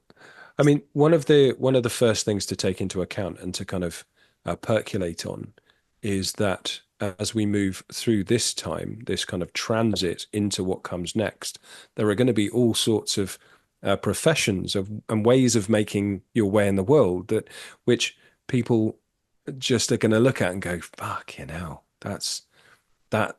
Why would you start a university to go through in minute detail all Walt Disney films and understand the mind control methods within? But these things will happen, Mm.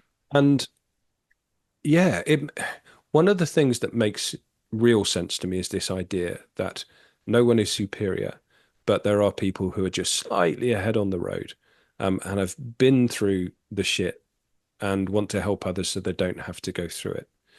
And one of the things about, I mean, I was very hesitant about this. And when I say this, I mean the new venture that I've started with Michael Dowling Fleet called Awakened Life Coaching. I was very hesitant about it because the direction of travel from Nout to podcast to coach is just a bit of a spiritual stereotype. And I address that on my podcast website, another fucking podcaster who's become a coach. But in my defense, I've been a coach longer than I've been a podcaster. Mm. And I was taught by the best, and that's the British Army. And I've been doing this for quite some time. But ultimately, we kind of put our hands up and said, let's start a coaching company before we really worked out what it was we wanted to do and what we wanted to talk about. And Michael and I are both students of Jason Christoph, who Mhm. does self sabotage, who's a wonderful man, and taught me a great deal and taught Michael a great deal. Now, I met Michael back in, I think it was 2014, excuse me. And it was when we were completely different. I was a wealth manager. He was a edutech entrepreneur, and we met in the city at this pitch event, and we just sat in the corner and drunk shit wine out of plastic glasses and laughed at how horrible and hackneyed and up its own arse it all was. And then I remember thinking, nice guy. And then I think it was 2023. he got me on LinkedIn and said, I've been listening to your podcast and we should have a chat. So we had a chat. We just had one of those chats, which is where you're so relieved about being able to say anything that you just chat for an hour. And Mm. I have loads of those conversations now. And we just kept in touch. And he was going through a really, really difficult time. And he told me this, I think about 12 months later, that I think his father was ill and he was in I think he said his father was ill and he was in the garden and he was drinking his fourth vodka of the day and it was still daylight. And Mm. he was thinking, what the fuck am I meant to do with my life now? So just hold that there. Now, 6 months before that, I'd been mentored by Jason Christoph, and I turned a corner in terms of my health because even back in 2022, 23, I was still, drinking and eating too much and things of this nature, whilst calling myself a spiritual guy, which is kind of hilarious. And Jason just went, look, Ben, your health is fucked. And that's the way you're going to become more conscious and spiritual is by sorting your health out. It's like, great. So I got the opportunity to go on Jason's self-sabotage coaching course and I took it and I paid and all that stuff. And I realized that it was a terrible idea. I didn't have time to do it. And I thought, fuck, I'm going to be paying 100 quid for the next 2 years, 100 quid per month for the next 2 years. So I thought, what can I do with this? And I thought of Michael. And I phoned up Michael on a Friday afternoon and said, Michael, I've got this thing. I'm on the fucking hook for it. I don't expect you'd pay me anything, but it needs to be used. And I think you'd be a great self-sabotage coach. And he went, yeah, this is what I've been waiting for. And he started doing that. Now, unbeknownst to me, I was calling him when he was in his dad's garden on his fourth vodka, Mm. staring down the barrel of God knows what, not Mm. knowing what was going on in his life. So, anyone who wants to tell me coincidences exist, fucking no, ain't going to Mm. happen. So Michael did this, and he's got a good business as a self-sabotage coach. He's a teacher as well. God bless him. He's in the system. And we've been talking for ages about putting together a coaching business, and we've tried certain kind of groups of people, and it just hasn't quite worked. And he phoned me up and said, Ben, I've got a new client. I said, that's great. That's great, man. Well done. He said, well, yeah, it is, but it's kind of come from you. I was like, what do you mean by that? He Mm. said, well, they listened to your podcast. Then they found Rachel Vaughan. And then they found Lay Love Down. And then they found Georgina Grace. And then they found me. I was like, oh, that's an interesting direction of travel. And they've given you money to talk to them for 12 weeks. I said, yeah, it's fantastic. Oh, fuck. Can we do that? Is that a business? And we just said, well, let's do it then. And in the space of a week, we kind of built the business and the website and all the logo and all that shit that you do when it's a startup. And then I got a message from Rachel Vaughan and she said, Ben, it's happening. It's like, what? What's happening? Well, everything's going to change for you as of now. I was like, okay, why? I said, well, because you put your hand up for the coaching. It's what you're meant to be doing. Mm. Like, that makes absolute sense. Mhm. So we decided to do the business before really knowing what it was. And in the first week, we just built this idea, and the idea is non-controversial. It is so simple, and it should come as no surprise to anyone who's just listened to us talking for the past hour and 40 minutes, hour and 50 minutes, is that we're a spiritual being having a physical experience. And that's it. And if you realize that and live that and incorporate that, then largely your physical problems, your 3D problems, your matrix problems will start to look exactly how they should look, which is inconsequential if Mhm. you're getting things right on the spiritual level. And that's our first position. We're not selling courses yet because we'll probably have to. You need to scale these things. We don't have a 12-week program. We don't know what we're going to say all the time. But what I can promise you is we've been in some very, very dark places and continue to get into dark places in the course of normal life because that's the nature of awakening. And that we will sit down with somebody who is just scared, confused, lonely, whatever, and say, I've been there. And there's a great proverb, the proverb of the hole, I think it is. I'll give it a title, but there's a guy walking home. He's been to the pub and he falls down this hole and he can't get out. And he tries to climb up it. and there's no ladder in there, no rope ladder. It's just too high that he can't jump up, get purchase, and pull himself out. And he hears on the gravel path on the way to this hole, his best friend. No, wrong. He hears this. He hears footsteps, and he looks, and this person looks down in the hole, and it's a vicar. He says, "Father, I've fallen in this hole. Can you help me get out?" And he throws down the King James Bible, and he says, "That's the word of the Lord. Read it cover to cover in the light of the moon, and you'll be able to find your way out." He reads it cover to cover. It's all good stuff, apart from the Old Testament, but he can't get out. So a guy walks past, and he says, hey, Mac, can you help me? I'm in this hole." And he says, "Don't worry, I'm on the way to a job. I'll throw you in this ladder. You climb out, you'll be fine." So he tries to climb out. The ladder's just too short. And then he hears a very familiar gate. And this face looks over, and it's his best friend. He says, "Hey, Mac, I'm in this hole. Can you help me get out?" "No worries."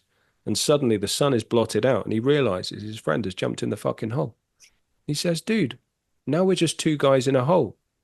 He says, "No, we're not, because I've been in here before, and I know the way out." That's exactly what we're trying to do. We're not better than you. We're not superior to you in any way, shape, or form. We've just been doing this a little bit longer, and we've got a bit of clarity that perhaps you don't have because you're just blinking in the sun about all of this crazy fucking shit that's undoing everything you've ever been taught and is inverse to everything you've ever been taught. And we're just saying, we'll sit with you for 3 months of your time. We're going to ask for an energy exchange for it because we've got bills to pay. And we're going to make the re-entry back into who you are, back into the remembering, just a little bit less bumpy. Mm. We're just going to hold your hand, and that's what we're going to do. And if you picked up a kind of big reaction to what I was putting out on Insta and TikTok and all those things, it's simply, I think it's probably this.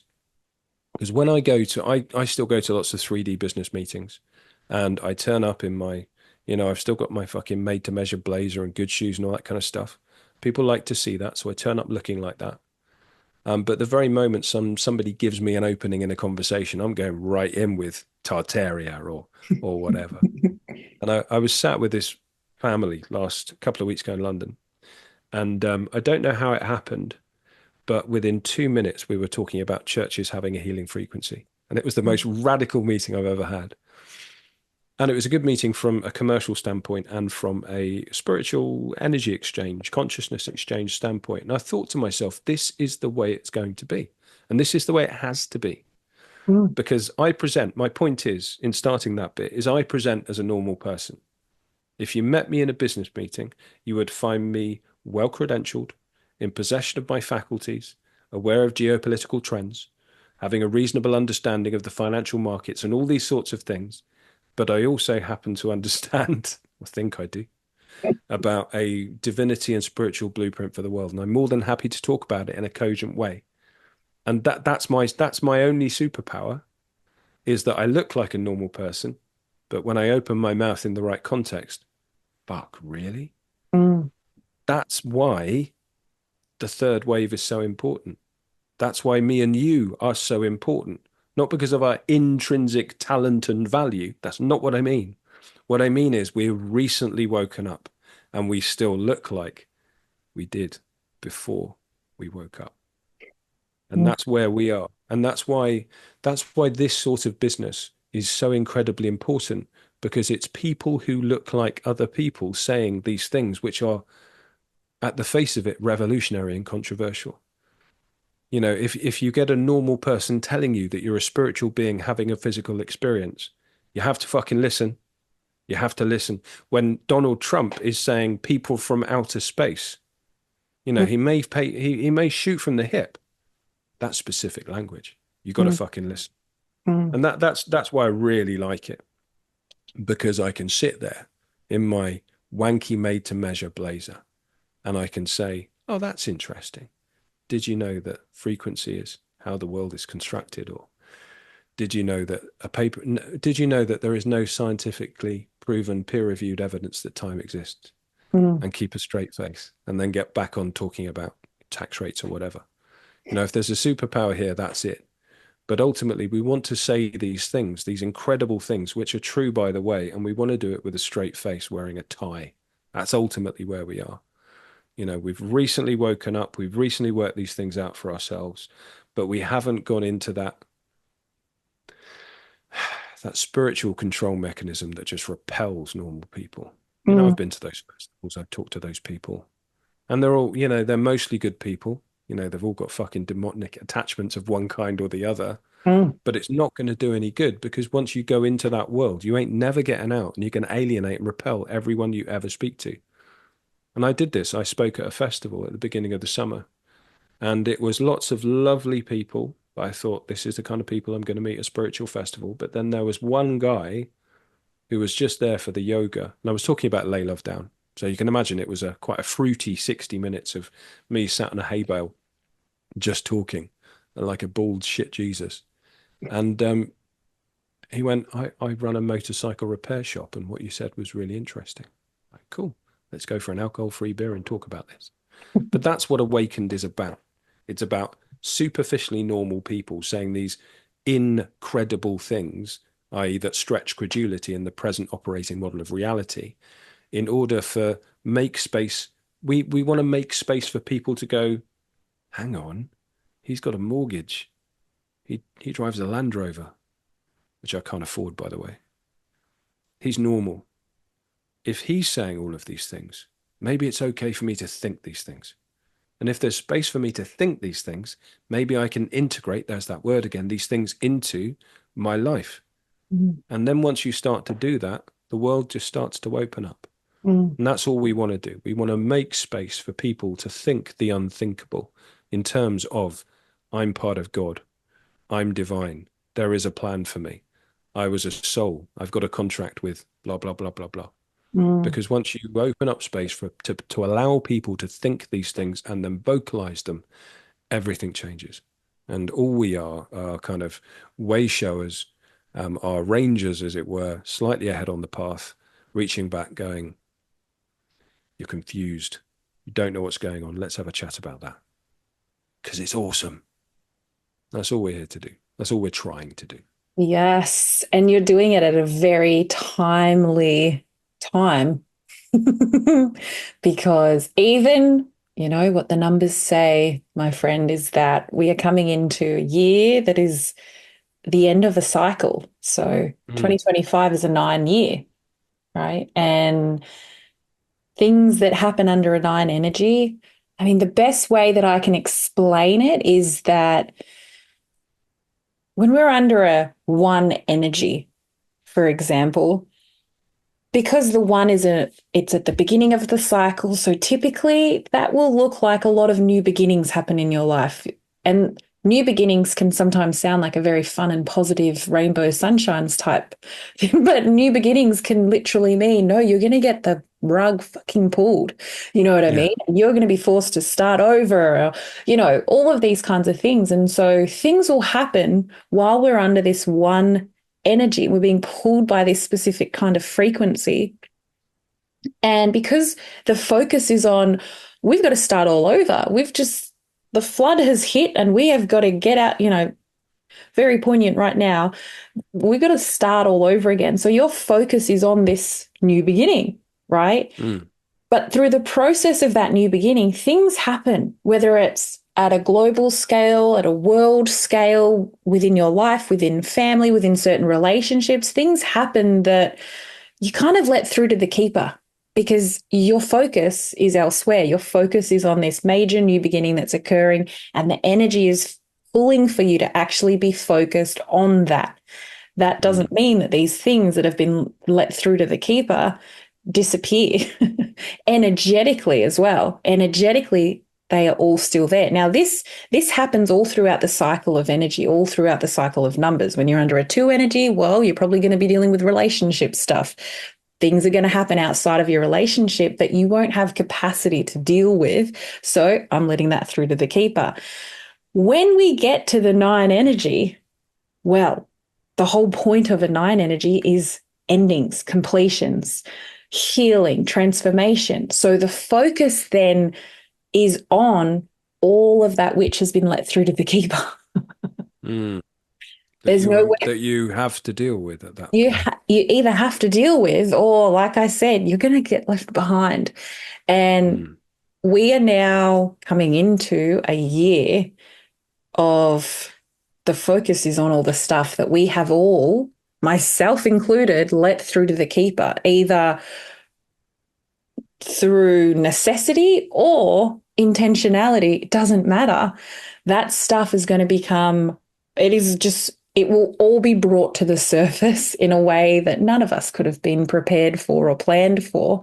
But it is going to be a time when I'm definitely going to be grateful for the past me that worked through as much as I possibly could, even though I virtually had to literally take my internal organs outside and brush them inch by inch with a freaking toothbrush that has been passed down and used by someone's asshole. That's how it, like the job felt impossible. Jesus, do you kiss your kid with that mouth? My word. I hope you remember which toothbrush is which. I like to paint visuals. Yeah, 100%. And they're covered in feces. I mean, you're trying to clean something with something that's covered in shit. Do you know, this has been a hard job. And Yeah. I'm going to be thanking the past me that was like, you know what? Bring the shit on, quite literally. Let's get at it. And I'm not saying I am through that forest by any means. I'm absolutely not. But I'm absolutely going to be glad that I'm not going to have to deal with what I've already dealt with on top of everything else that's going to come through next year that I'm already feeling. And even at just an energetic level, I don't know about you. I mean, I'm sure you're feeling it because you're very, very sensitive to energy. The intensity of the energy just building and building towards it. And yes, there are these big events, like the election, or as you put it, the energetic interaction that is about to occur in November. These things are coming, but that's just part of it. There is this rising of intensity of energy that just think about the people that looked the other way and thought I was doing the right thing for my child's health, Mm. and the energetics that they put aside, that's just about to flood through. And I think part of the awakening is going to be for a lot of people realizing that all of the people that I would typically go to for the support, the guidance, the counseling, they are actually part of a system that was trained by all of these things that somehow, P. Diddy was the start of the road for me, but now I'm over, and so people are going to be looking elsewhere.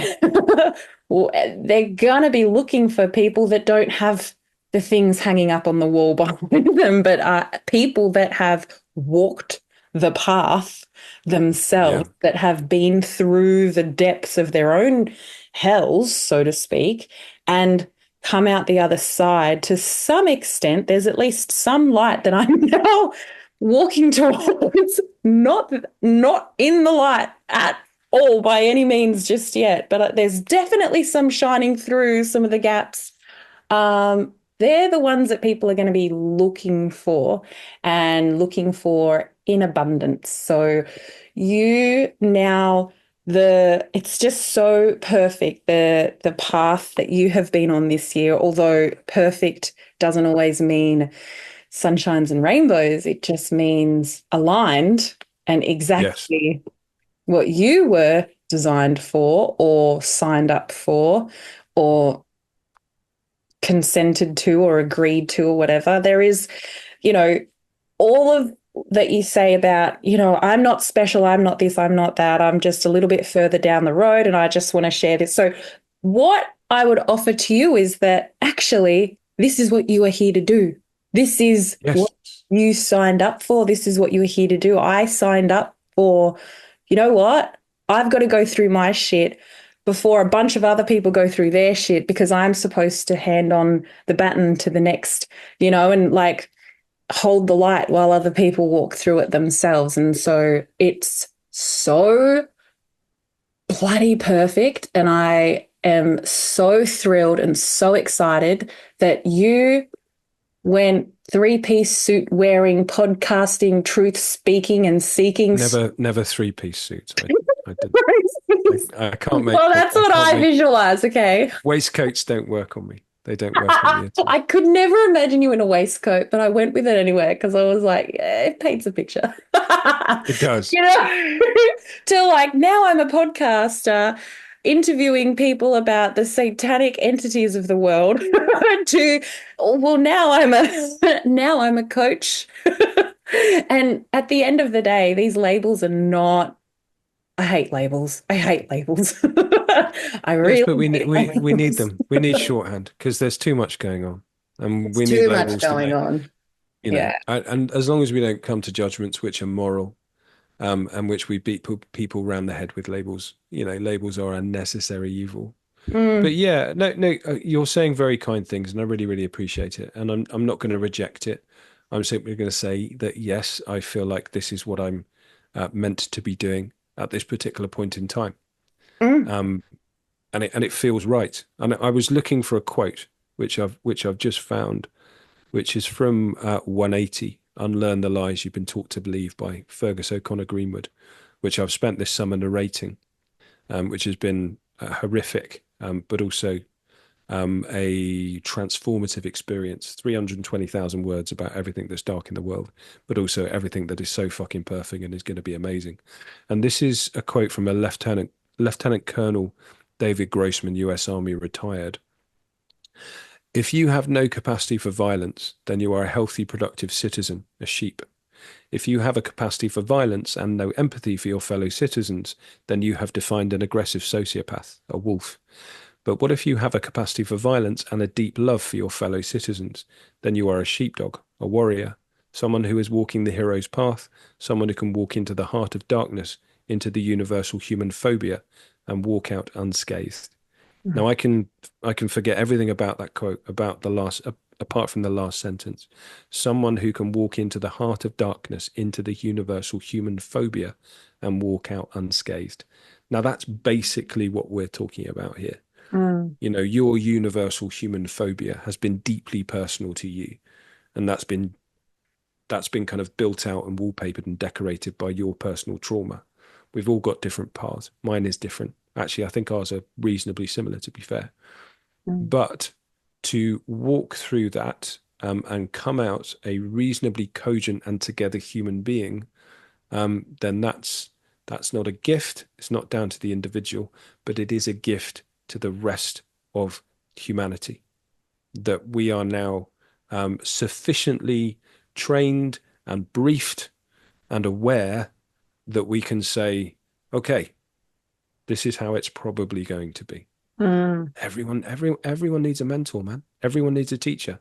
Everyone mm, needs a coach, especially at this time when we're muddling around in things that we, and I can say this for you and I as well as everybody else, kind of just half understand. And the rest of it, we're not making it up as we go along per se, but we're scrabbling around for stuff that makes sense to us on an energetic level where we locate our truth-seeking mechanism. You know, mm, somewhere between the mix of the mind, the solar plexus, and the heart. And we're all just learning new skill sets and new ways of navigating. And that trifecta is really, really important because especially in business, when you talk to mindset coaches and people of this nature, they'll talk about the grind. They'll talk about force and the 5 a.m. club and getting it done and all these things. And you do have to sit down with your day and do things and not stop until they're done. But that's not the way to navigate reality. And that's the way of the solar plexus. That's force, that's willpower. mm, And then we've got the mind, intellectualism, and thinking your way through problems and sitting there down there and interrogating fact patterns until you get a solution to a problem. Again, kind of makes sense, but actually it kind of doesn't because inspiration and solutions, they're not going to come from in here. Consciousness isn't internal. So what are you left with? Well, you're left with the heart and you're left with the pineal gland, the third eye, whatever you want to call it. And one of the first things that I learned from my mentor was that in the 3D, because in the various businesses that I have an interest in, lots of problems come up all the time. And they can be problems that might appear insurmountable when you look at it at first and quite scary when you look at it first. And what I tend to do now, as taught by my mentor, is take the input, look at the pieces of information that you've been given, take out the emotion from them, get a reasonable understanding of them, go away, empty your mind, don't think about anything, and the solution will like as not drop in. Now that's new thinking. That's a new way of doing business.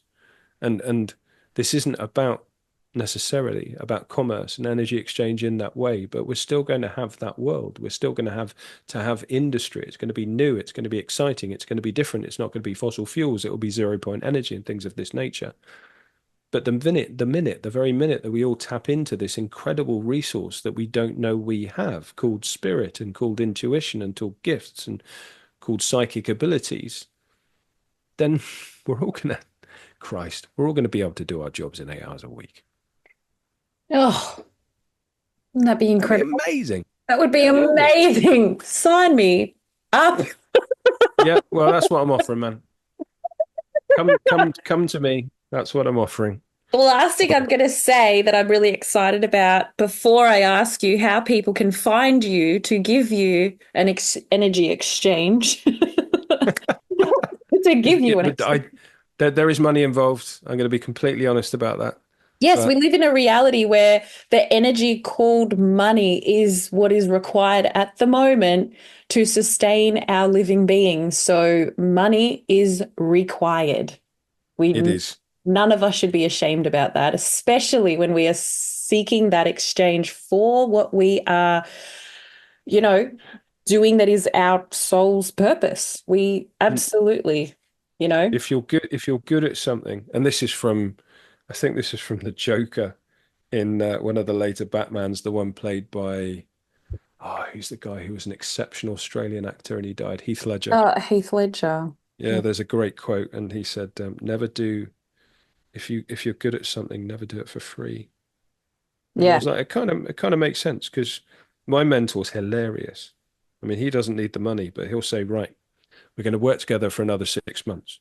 Energy exchange has to take place. I'm going to channel later and think about what you have to pay me." I'm like, okay, and we play this game every 6 months or so.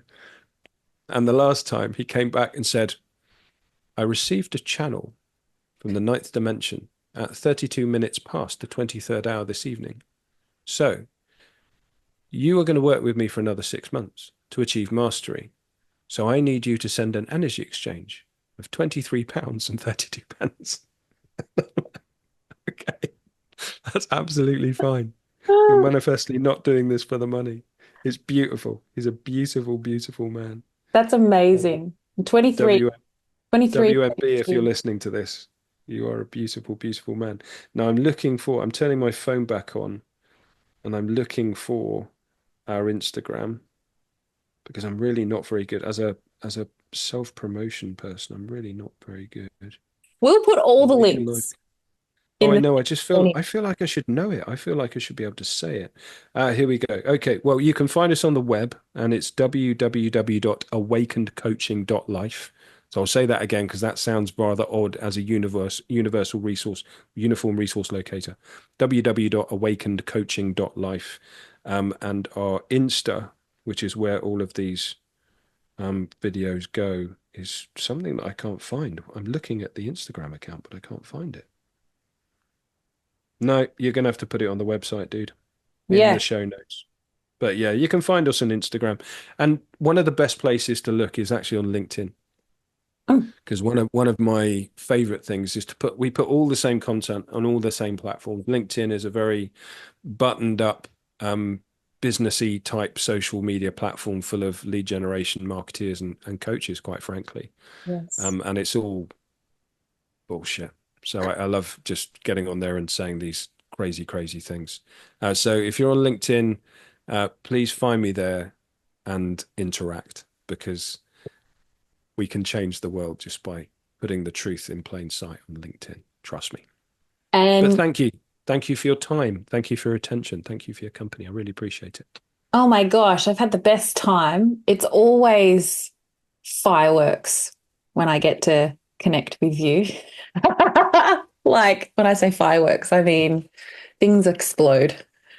Yes, absolutely. I think honestly, that's the only way I would have interpreted that. But I've been to some really shit firework displays. So we're talking about, not just Roman candles that accidentally set fire to a fence. We're talking about those big ones that go Oh, boom, and oh, then massive one. so basically like when the Palladians come down, right? When the people Yes. come, When the people come. People from out of this land. What did Trump say? People from the space. people from outer space, the people People from from space. Words to people. that effect.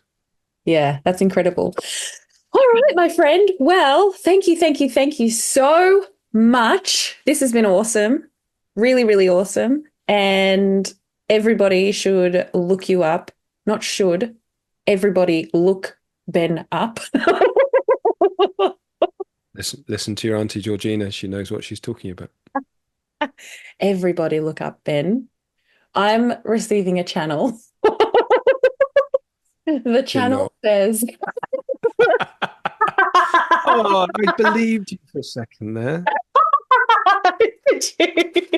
That's I was like, great. oh wow.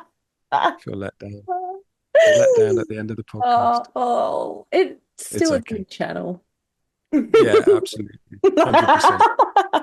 I'll send you the £23.32 later. It'll be okay. That's incredible. That number's actually really cool because Is it?